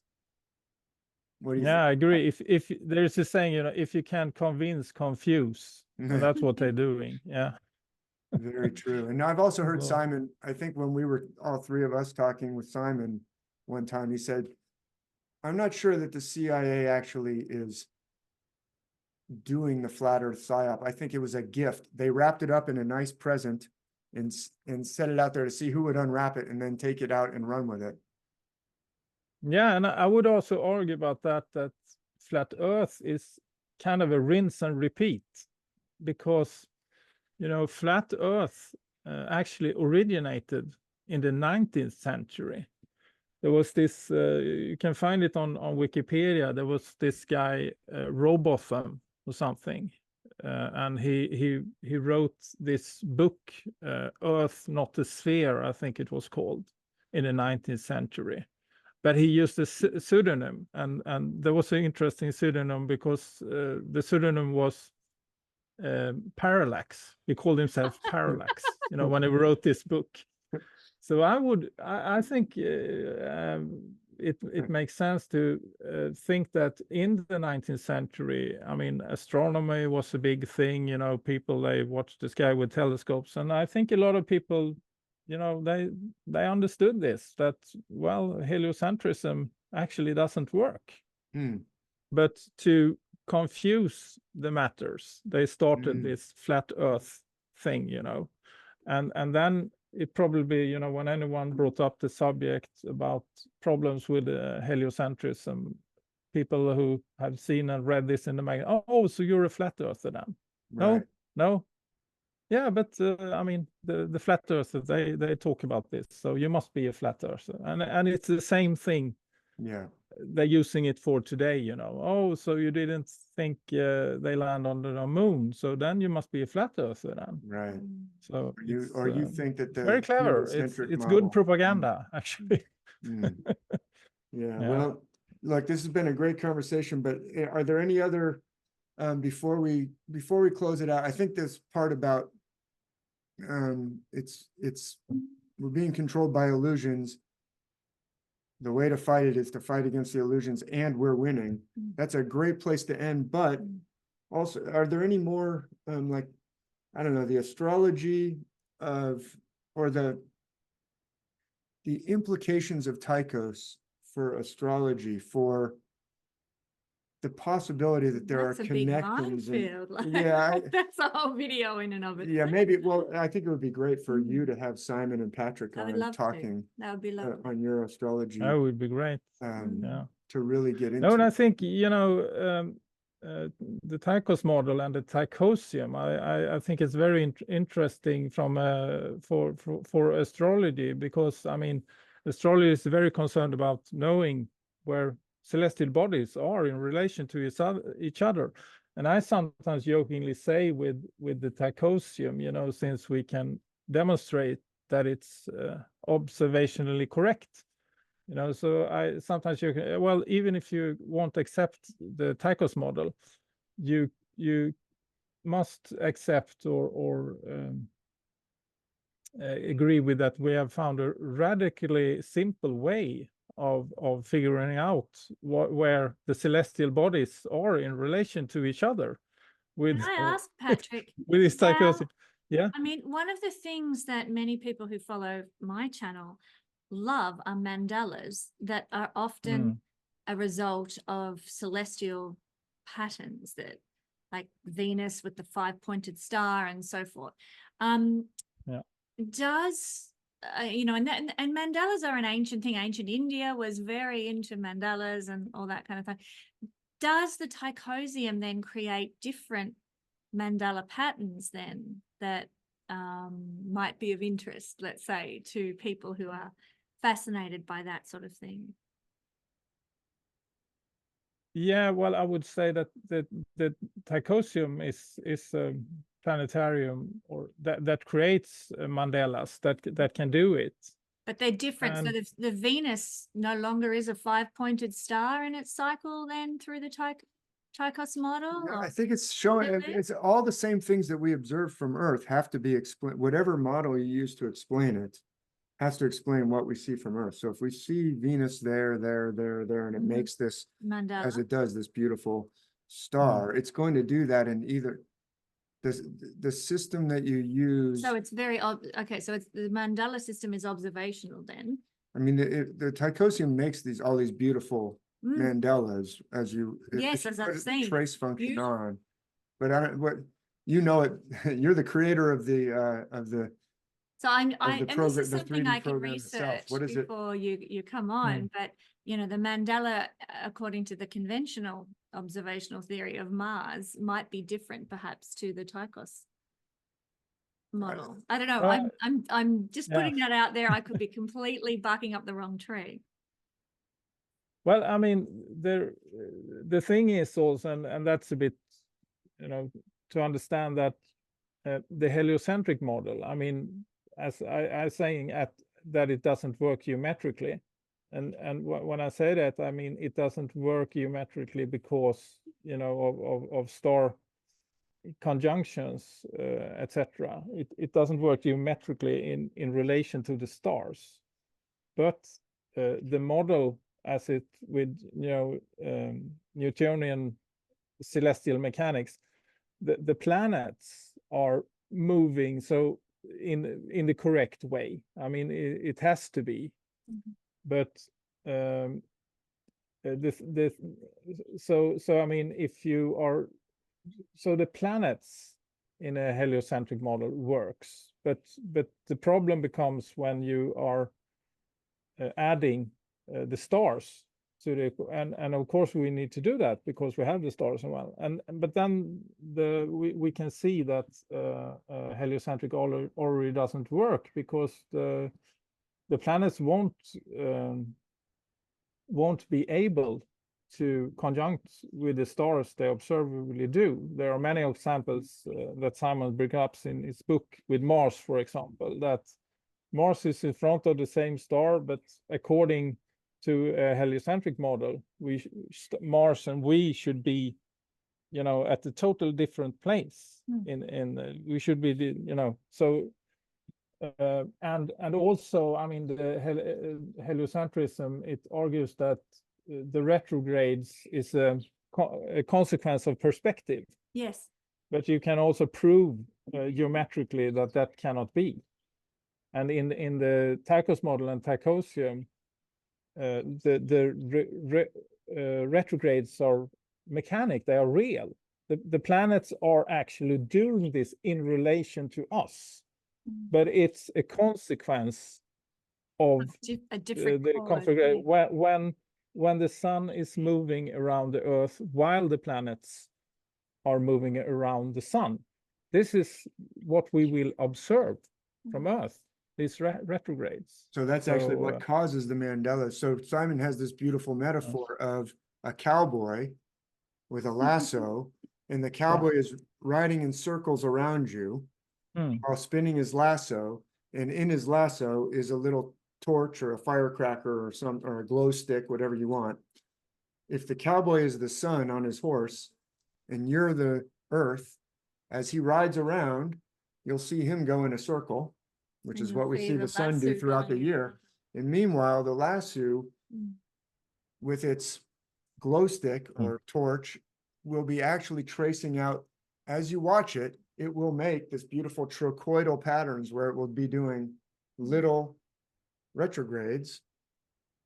And that is the explanation of what, so it's not that the lasso is never going backwards. It's always going around, just like Mars or all the planets orbit the sun except Earth in this model.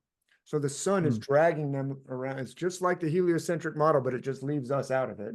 We're stuck in the center of this dance. Exactly. And so as they are going around, the cowboy, the sun, is dragging them all around. They're actually making circular orbits. They're not going backwards. But because the sun and them are going around us, we'll see. It looks like retrograde, We'll see mandalas. Yeah. And so I guess maybe we've come up with the answer of the mandalas are there in both explanations. But one explanation tries to explain the mandalas as an illusion. Yes. And the other mandala is actually created by, as Patrik said, it's really happening from our perspective. That's what the glow stick in the lasso would do. From our perspective, it would do those little loop-de-loops as it goes around the cowboy. That makes sense. sense. Yeah, no, that's Yeah, that's a I mean, lovely you can say that the retrogrades in heliocentrism, and it's explained as a combination of Earth's movement and the planet doing it becomes an effect. But in the Tychos model, the retrogrades is a combination of the sun's movement and the planet while it's moving around the sun, and then we will see, from our perspective, we will see the planets move backwards, even if they mechanically aren't actually, they are just orbiting the sun at But that's actually in really a circular interesting orbit, constant speed. Yeah. for astrology, because astrology says, well, retrogrades have impacts on us. Mhm. And heliocentrists would say, stop with your superstition, a retrograde is just an illusion. And so if you're a heliocentric astrologer, you should ask yourself, well, why do the retrogrades really matter to us? But if the whole system is doing what you and Simon are saying it's doing, and they're doing this, then they're actually, from our perspective, moving. I don't know, maybe they have more of an impact on us, is what I'm saying, because it's not just an illusion. They're really, That's really, they're going the other way because the sun is dragging around with this I lasso. think this is perhaps a topic that we could explore on my channel. Just today, Saturn's turning retrograde in 2 days' time. Neptune turns retrograde. I think There's a lot going on. fine. There's a lot of retrogrades. Yeah, I would. But it would be it's a good topic because it's something that captivates my audience, people who are into astrology, greatly, you know, and this is a big impact and a big change in how we perceive it. Yeah. No, I'd love to, and we could maybe if we do with this screen share, I could show in the Tychosium how it works, because it's very hard to explain in words. You know, it's much easier when you see this and you go, aha, yeah, that's That'd be lovely. It's a date. We'll do it. Yeah, this has been great, Patrick. There's still so much more to discuss, so I really appreciate your sharing your time so generously. Yeah, let's I enjoy this so much, you know, talking with real people, as I sometimes say, you know, where you can discuss matters that you cannot talk with everyone about. So it's been great. So anytime, and it's amazing, you know, we're talking here, you know, we are almost exactly on the opposite sides of the globe. We're talking. Yeah, it really And it's is. yeah, it's a good time to stop now, also because it's a bit chilly here in Sweden. You know, I'm sitting outside now, and I have this beautiful, very Swedish house, my neighbor's house. You know, so it's you can see I'm in Sweden, beautiful and it's a cold summer, unfortunately low. So it's 16 degrees here now, so it's starting to get a bit chilly. Time to go inside. Yeah, Well, thank you. We're in winter and it's 16 degrees here too. Same temperature. Thank you so much, Patrick. We'll talk again soon. Yeah, let's do that. Thank you so much, David and Thank you. Kesenya. See you. Bye-bye.